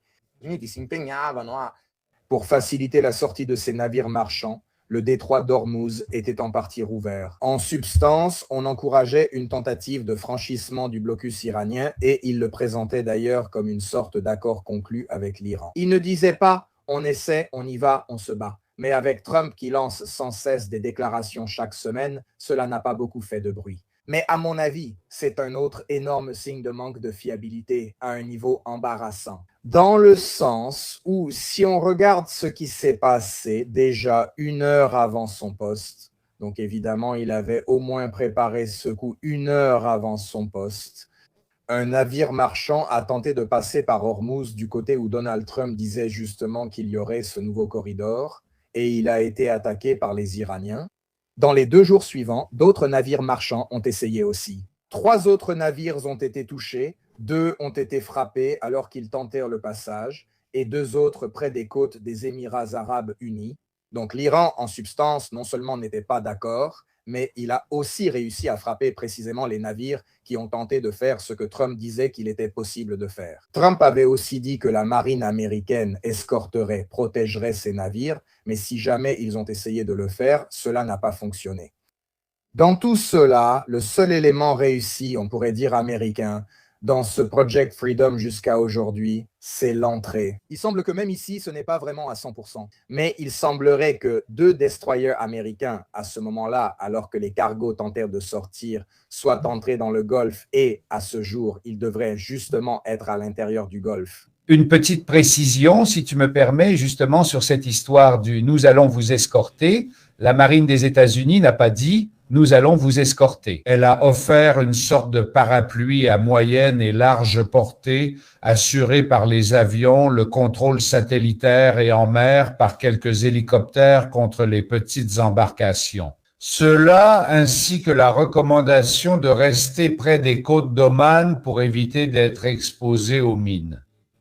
C'est ce que proposaient les États-Unis. Ils n'ont proposé à personne d'escorter les navires, disant « Regardez, nous vous garantissons ce genre de parapluie plus ou moins étendu qui devrait en théorie fonctionner. » À ce stade, il revient à vous, armateurs, et en second lieu au commandant des navires, de voir si ce que nous vous offrons est suffisant ou non pour vous sortir d'affaire.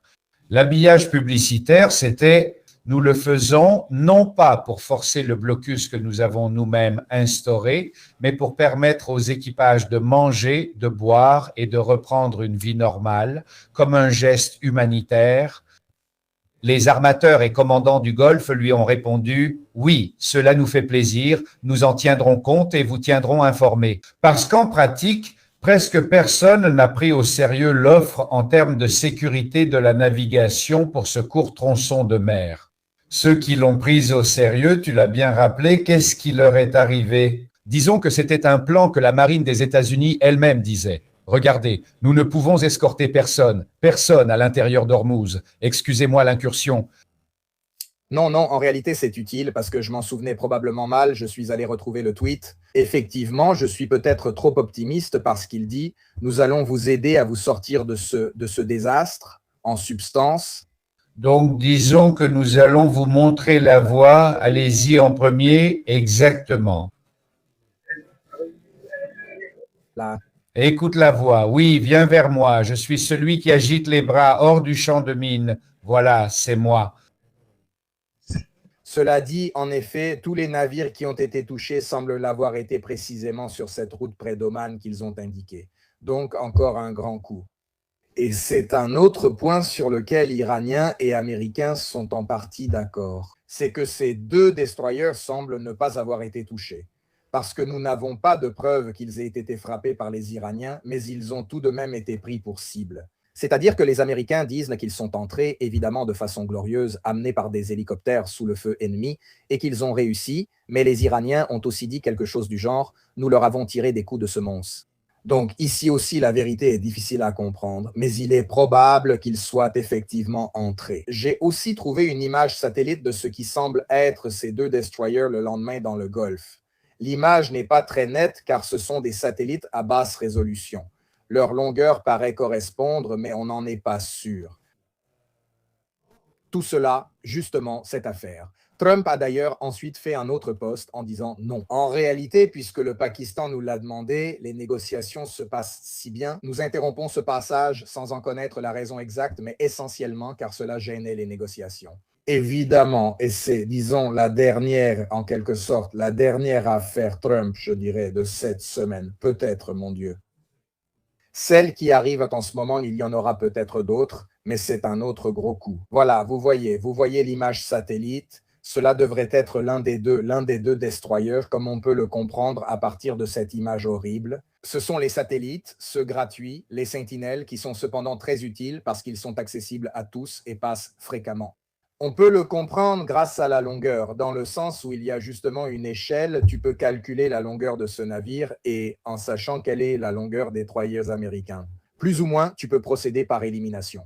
Évidemment, avec cette qualité, tu n'as pas vraiment de certitude, ça dépend aussi de... Dans ce cas, la qualité est même plus basse que d'habitude. C'est vraiment mauvais, mais selon moi, ça nous donne un bon indice. Voilà, comme je disais, justement, pour conclure.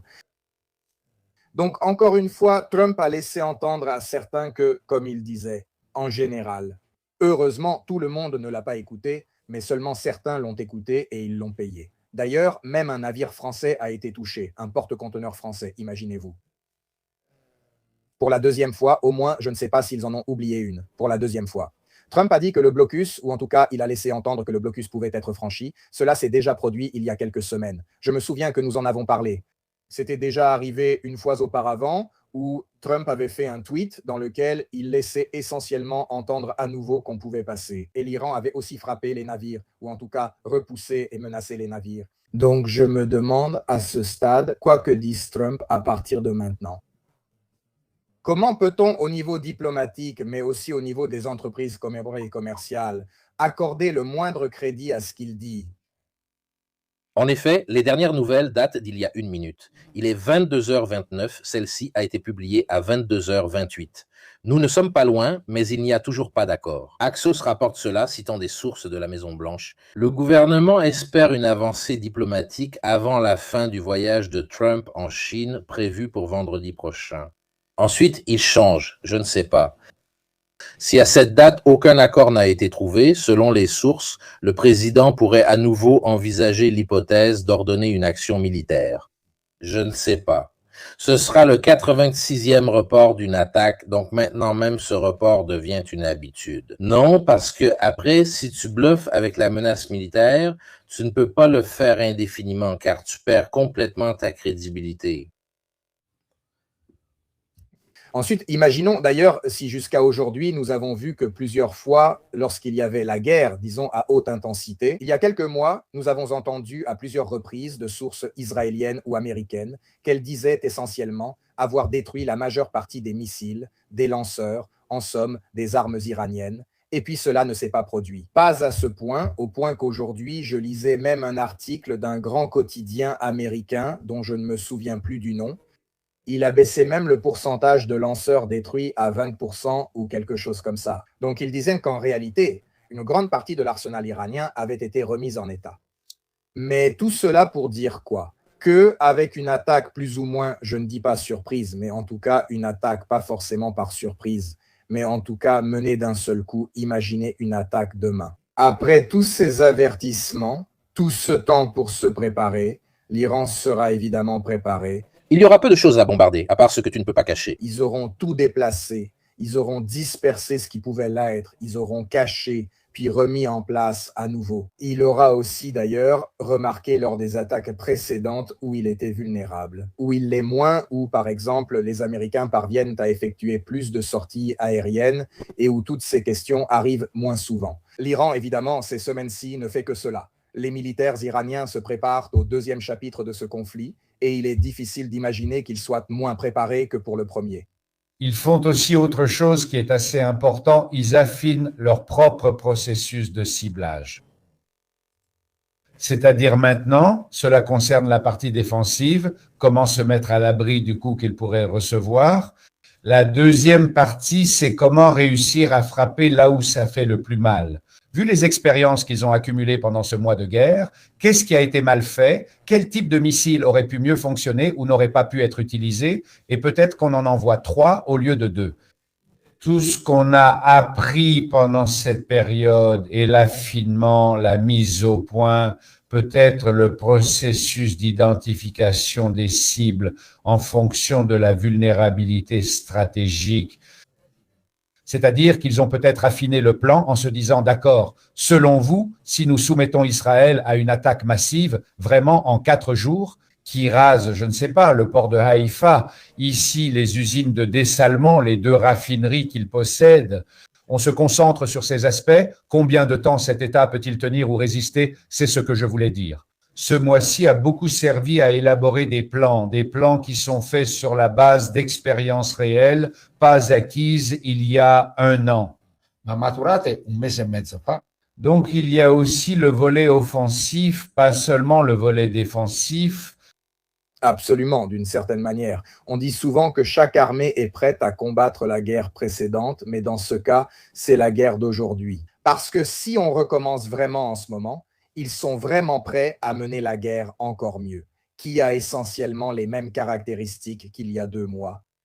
Ici, on rejoint, selon moi, ce que nous avons dit, début du direct, c'est-à-dire penser au rôle de tout ce renseignement satellitaire qui a été analysé par les Iraniens ces derniers mois, C'est-à-dire justement dans quel sens comprendre où les attaques de missiles ou de drones sont passées le plus souvent, par exemple, et où il ne vaut même pas la peine de les faire de cette manière.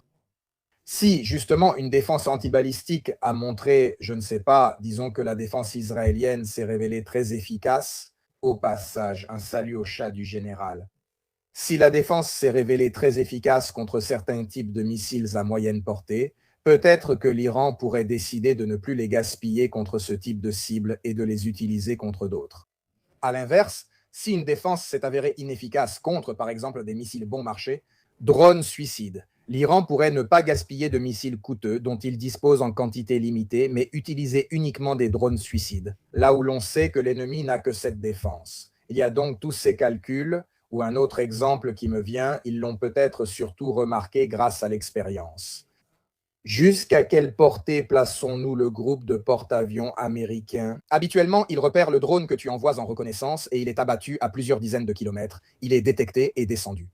Là aussi, on peut utiliser cette information pour savoir jusqu'où oser avec la reconnaissance et quand rester à l'abri. En somme, vous comprenez qu'il y a énormément de questions. Daniele et Giuseppe, voyons si il y a les coûts de cette guerre, c'est un sujet aux États-Unis, au-delà de la crise économique qu'elle génère, mais il s'agit vraiment du coût réel. Je le sais parce qu'il y a eu une audience, etc. Et l'équipe de Trump n'a même pas été capable de présenter un bilan ou une estimation. Exactement. Tout à l'heure, je citais un chiffre qui a sûrement augmenté, mais la semaine dernière, il avait été évalué à 25 milliards de dollars, rien qu'en armes et ainsi de suite. Et c'est un point qui est également souligné à Washington. Capitini l'a également mentionné tout à l'heure. Tu n'as pas seulement dépensé beaucoup d'argent, mais tu as aussi largement entamé les stocks. Certains disent de 40% du stock de missiles des États-Unis d'Amérique qui ne peut pas être reconstitué en quelques mois. C'est un peu comme ce que disait George R. Farras à propos des puits de pétrole. Cela prend évidemment beaucoup de temps. Les premiers à compter combien de missiles les Américains ont utilisés contre l'Iran sont justement les Chinois. Plus les Américains en utilisent contre l'Iran, moins ils en auront pour protéger Taïwan à l'avenir. Alors ça, c'est une chose. La question des coûts est évidente parce que tu as une pression. C'est un discours que ceux qui suivent au Parabellum comprennent tout de suite. Tu as une pression de la société américaine. Non pas parce qu'ils ne gagnent pas en Iran, mais parce que ça augmente le coût de la vie pour quelqu'un qui ne sait même pas où se trouve le Canada, alors l'Iran, n'en parlons pas.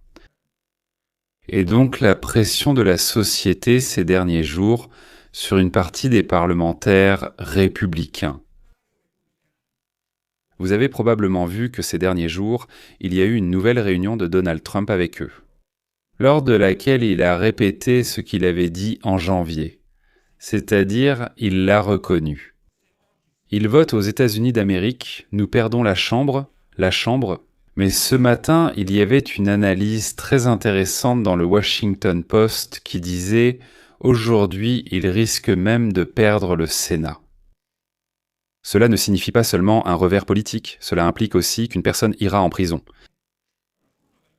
C'est-à-dire que nous sommes dans une situation où la société américaine, au niveau politique, s'est tellement durcie que Trump essaie de mettre en prison les anciens directeurs du FBI et de la CIA et ainsi de suite. Mais soyez sûr que si le camp adverse, qui est aujourd'hui minoritaire, gagne, il ne lui pardonnera plus. C'est-à-dire qu'il a accumulé une série de rancœurs, surtout à Washington.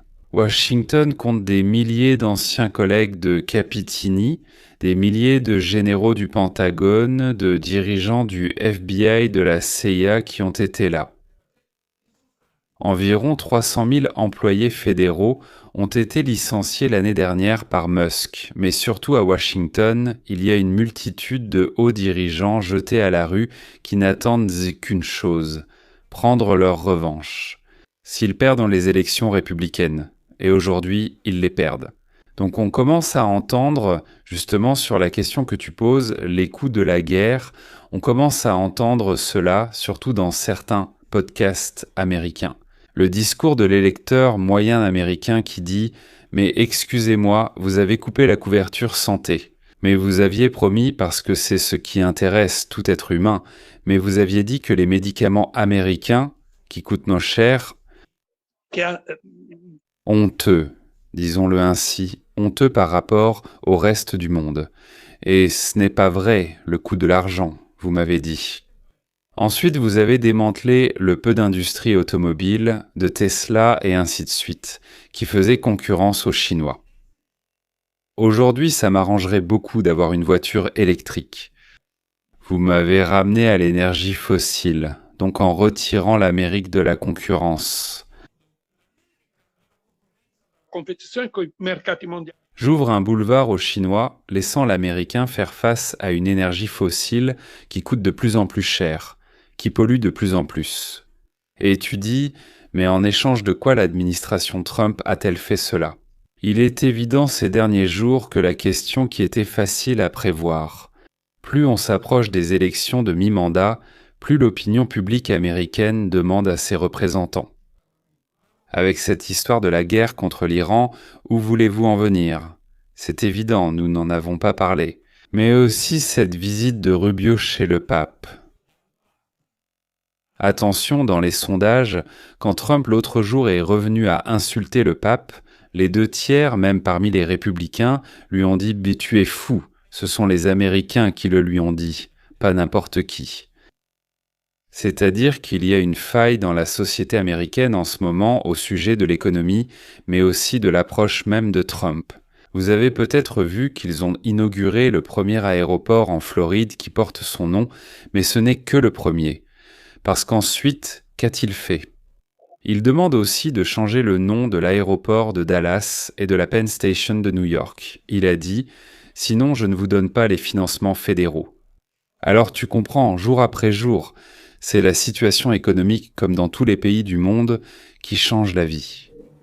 Qu'est-ce qu'il fait, le détroit de Trump, comme si c'était ce qui nous manquait? La question de l'approvisionnement en munitions est très intéressante, aussi bien du point de vue des achats, parce qu'à peine la guerre en Ukraine avait éclaté, il y a eu tout ce chaos. En octobre 2023, dans la bande de Gaza, la première préoccupation que tous les centres d'études faisaient ressortir était que l'Amérique n'était pas capable de gérer 2 conflits de moyenne intensité, et donc de ravitailler 2 fronts. C'était exactement ce que voulaient éviter les interventions rapides, même en coalition. Ceux qui ont aidé les Israéliens contre les attaques iraniennes l'ont fait justement pour dire « Arrêtez-vous là, on vous aide 1 ou 2 fois, puis c'est fini, ça suffit, arrête de jouer, c'est terminé. » On ne peut pas faire ces interventions sans fin, n'est-ce pas? Je pense que c'est aussi pourquoi sans doute les Israéliens contre l'Iran, comme pour dire, mais écoute, tu n'as pas à nous surveiller toute ta vie, donnons-leur une bonne raclée, mettons-les KO, comme ça vous n'aurez pas à nous surveiller à chaque fois qu'ils décident de nous attaquer. Et au contraire, ils ont obtenu exactement l'effet opposé. D'un côté, tu as les Européens qui mettent de l'argent de côté pour acheter des armes américaines afin de ravitailler les Ukrainiens. Et maintenant, tu as un conflit qui a quand même consommé un grand nombre de Tomahawk, de Rams, de missiles et de Patriot. Donc, exactement ces 2 scénarios que tu ne voulais pas, tu les as créés toi-même. Du moins, c'est ce dont on parlait dans la 23. J'ajoute une chose, il y a 2 points que nous pouvons relier à ce que disait Giorgio Alfaras. L'administration Trump, en 2 mois, a réussi à vider les réserves stratégiques. Parce que l'un des problèmes qu'Alfaras expliquait, c'est vrai que les Américains nous vendent aussi de l'énergie. Mais il est aussi vrai que, comme toutes les choses de la vie, si tu as 100 millions de barils, ce n'est pas comme si tu arrivais avec une baguette magique. Si tu en vends plus que ce que tu produis, ça diminue. Pareil pour les munitions. Donc, les 2 choses que vous dites vont ensemble. Et il y a justement une enquête qui est sortie ce matin dans le Financial Times, justement sur la question des armes pour les Européens. Dans le sens où, quand tu n'as plus les fournitures que tu avais promises, par exemple, aux Allemands. Ça crée un problème qui laisse l'Europe, en fait, avec une faille défensive pendant 3 ou 4 ans. À ce moment-là, il y a une réaction politique. Mirko, c'est-à-dire que les politiciens européens aujourd'hui sont, disons, en difficulté. Mais l'atteinte à la réputation et à la crédibilité des États-Unis d'Amérique, aussi préoccupés que soit l'Europe, obligera les politiciens européens, le Japon, la Corée du Sud, l'Australie à s'organiser de manière indépendante des Américains. Même à l'avenir, quel que soit le président des États-Unis d'Amérique, c'est bien là le point. Cette fois, cette présidence ne signifie pas que, si un autre président revient, on reviendra à une sorte de normalité, on ne reviendra plus en arrière. Le dommage du passage du statut d'empire à celui de grande puissance, selon moi, est désormais devenu structurel, mais dans le meilleur des cas, cela durera encore les 20 prochaines années. Paolo, à toi la conclusion, puisque nous en parlions aussi aujourd'hui au téléphone. Tout cela, c'est possible. La guerre en Ukraine n'a-t-elle pas suffi? Cette crise et aussi les actions de Trump, comme le retrait ou la menace de retrait que nous connaissons, qui, d'un point de vue logistique, stratégique, opérationnel, ne peuvent pas être réalisées. Mais faisons semblant qu'il le fait lentement. Il force lentement la main des politiciens, même face au conflit en Ukraine. Ils ont eu le courage de commencer à avancer vers la création d'une force européenne. Parce que on a vu les premiers signes timides, beaucoup de timidité, une force de coalition autour de Chypre. Le Portugal a au moins recensé tous ceux qui pourraient être de futurs militaires. C'est pareil pour l'Allemagne. Donc même, disons, l'introduction de la discussion sur la nécessité militaire à l'intérieur des pays qui, il y a 5 ou 6 ans, était un blasphème. Même le simple fait de parler d'une mobilisation, même seulement envisagée, de forces auxiliaires ou de choses de ce genre. Je proposerais d'attribuer le prix Charlemagne à Donald Trump. Vous savez, c'est le prix qui récompense ceux qui ont eu des mérites particuliers pour l'Union européenne.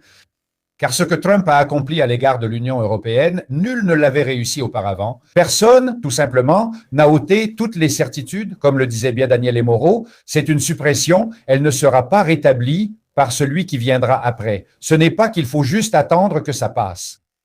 Et cela a surtout convaincu la classe dirigeante. Pendant un certain temps, disons pendant la moitié de la guerre d'Ukraine, lors du passage de Joe Biden à Donald Trump, la direction européenne semblait compter sur le fait que, Trump finirait par partir et que tout reviendrait comme d'habitude. Nous revenons aux dynamiques, aux délais, aux exigences auxquelles nous nous sommes habitués. Disons, oui, de toute façon, ensuite, on peut même ne pas tenir nos engagements. Maintenant, cette attitude a clairement changé parce qu'ils se sont rendus compte de ce que Daniel disait tout à l'heure. Regardez, une fois Trump parti, on ne revient pas en arrière. On revient et on reste d'une manière plus polie, plus calme, peut-être un peu plus détendue sur ce type de relation avec les États-Unis.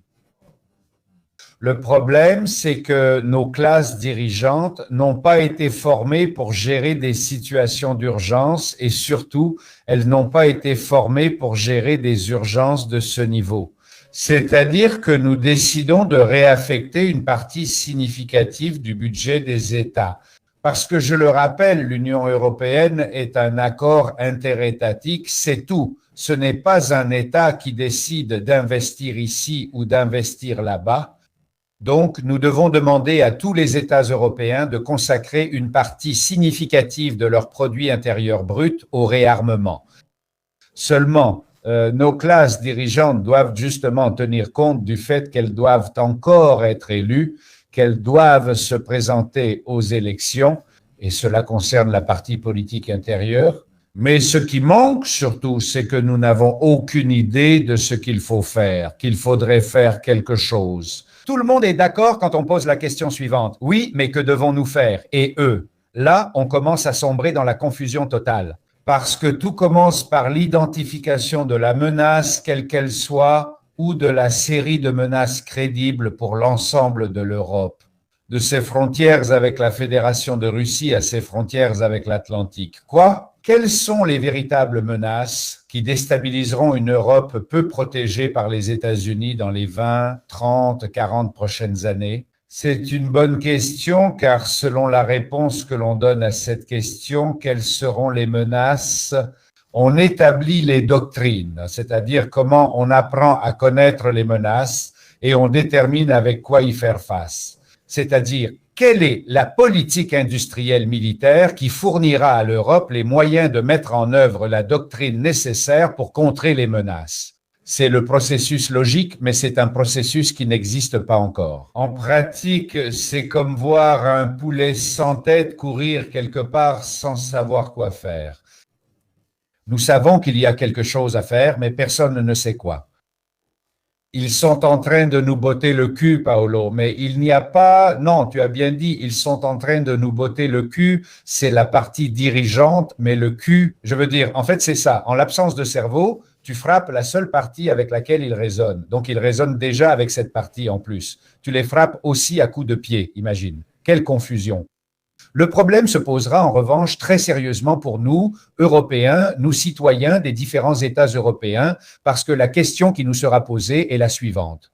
Les gars, choisissons quelqu'un qui s'y connaisse un peu, c'est-à-dire quelqu'un qui soit capable de mettre en place un processus, parce que le temps du « on verra, on fera », on y réfléchira plus tard, ce n'est plus à notre portée et donc nous devons trouver quelqu'un qui soit capable de développer le processus. Ce n'est pas seulement nous, on parle des Français, des Allemands, des Anglais, des Espagnols, et nous avons à notre disposition des gens qui arrivent à faire cela, qui auraient une idée. Quoi qu'il en soit, de l'autre côté, nous avons justement la preuve de ce que cela signifie. Vous vous souvenez quand il y avait la retransmission de la course de Coppi, un homme seul en tête? Voilà, son nom est Fausto Coppi. Ça marche très bien en cyclisme, c'est devenu un mythe. Trump l'a transformé en un système de leadership qui ne fonctionne pas parce que c'est un système extrêmement complexe, une superpuissance, ou comme une union d'États somme toute hétérogène et complexe comme l'est l'Europe. Ce n'est pas possible, ça ne fonctionne pas s'il y a un seul homme aux commandes qui, entre-temps, pour rester seul aux commandes, a complètement décapité toute cette structure de connaissances, de compétences, de mémoire et aussi d'idées qui permettent à un État complexe d'avancer lentement, mais dans des directions compréhensibles. Nous avons quelqu'un qui résonne comme l'empereur de Petrolini. Bravo, merci, on te dit bravo même quand tu ne dis rien. C'est ça son objectif. Mais ce système ne fonctionne pas parce que de grandes masses ont besoin de projets complexes et de certitudes. Des projets complexes qui nécessitent des décennies pour être mis en œuvre si tu décides de te désengager de l'objectif. C'est un processus qui commence en Europe. C'est un processus qui commence aujourd'hui et qui se termine dans 40 ans. Si tu veux faire quelque chose pour toi... La fermeture. L'Europe bouge d'un point de vue économique, elle crée des outils pour gérer crise après crise après crise, ou bien on vit au jour le jour. Tu vois ça? Elle prépare ce qui pourrait être le début d'un projet, disons-le comme ça, c'est-à-dire qu'on discute du début d'un projet, des sujets qui ne sortent pas de nulle part. Le Premier ministre du Canada a dit que le monde avait changé et qu'il n'y avait plus d'empire, mais une superpuissance. Ensuite, une série de propositions sont apparues, les fameuses propositions de Draghi et de l'État, laissons tomber. Le mérite, mais ce ne sont que des signaux et encore des signaux. À un certain moment, on a commencé à discuter en disant que la dette publique européenne pourrait à la marge remplacer celle des États-Unis, qui est clairement en très mauvais état. Pour passer à la finance, donc il y a ces signaux forts. Mais c'est vrai ce que disait tout à l'heure le général, c'est-à-dire qu'il faut des décennies à partir du moment où tu décides de le faire. Ce n'est pas le cas pour tout le monde. Par exemple, cette crise au Japon cause un énorme problème. Des pays qui ont beaucoup plus de dépendance. Mais pour revenir à l'Europe, tu dois penser que, disons-le ainsi, l'Europe est devenue incapable de faire la guerre. À juste titre, Après 2 guerres monstrueuses et la construction de l'État-providence, tu n'as plus l'esprit belliqueux. Le désir de faire ce genre de choses, qui existe encore dans d'autres pays ici, n'existe pas. Au Japon, il y a des éléments culturels. Une fois que tu as remplacé le bellicisme par l'État-providence, tu n'as plus envie de pousser les gens à faire le service militaire ou quoi que ce soit de ce genre. Donc il y a des phénomènes culturels très difficiles et très complexes. Donc ce n'est pas que les politiciens, dans un combat magique, décident soudainement que l'Europe ne fait pas que se réarmer.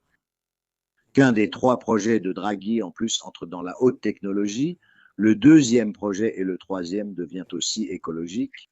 Et il faut en avoir envie, donc il faut aussi en avoir, permettez-moi la plaisanterie, historique. C'est-à-dire avoir la patience, car ce sont des phénomènes historiques très longs, et il faut patienter, sinon c'est fini, on est nul. L'Europe, c'est Vénus, ce n'est pas Mars. Les États-Unis finiront par manger, alors imaginez les Chinois ou les Mahométans. Il faut prendre du recul et savoir que ce qui se passe est probablement gérable sur des périodes de temps très longues. Ce qui est intéressant, c'est qu'au final, pour réveiller l'Europe, il a fallu non seulement un ennemi extérieur, mais aussi l'ami qui devient ennemi. Ils ont dû avoir les deux. Disons qu'au début, jusqu'à Poutine, il a contribué, mais disons que le protagoniste, la vedette, il a été...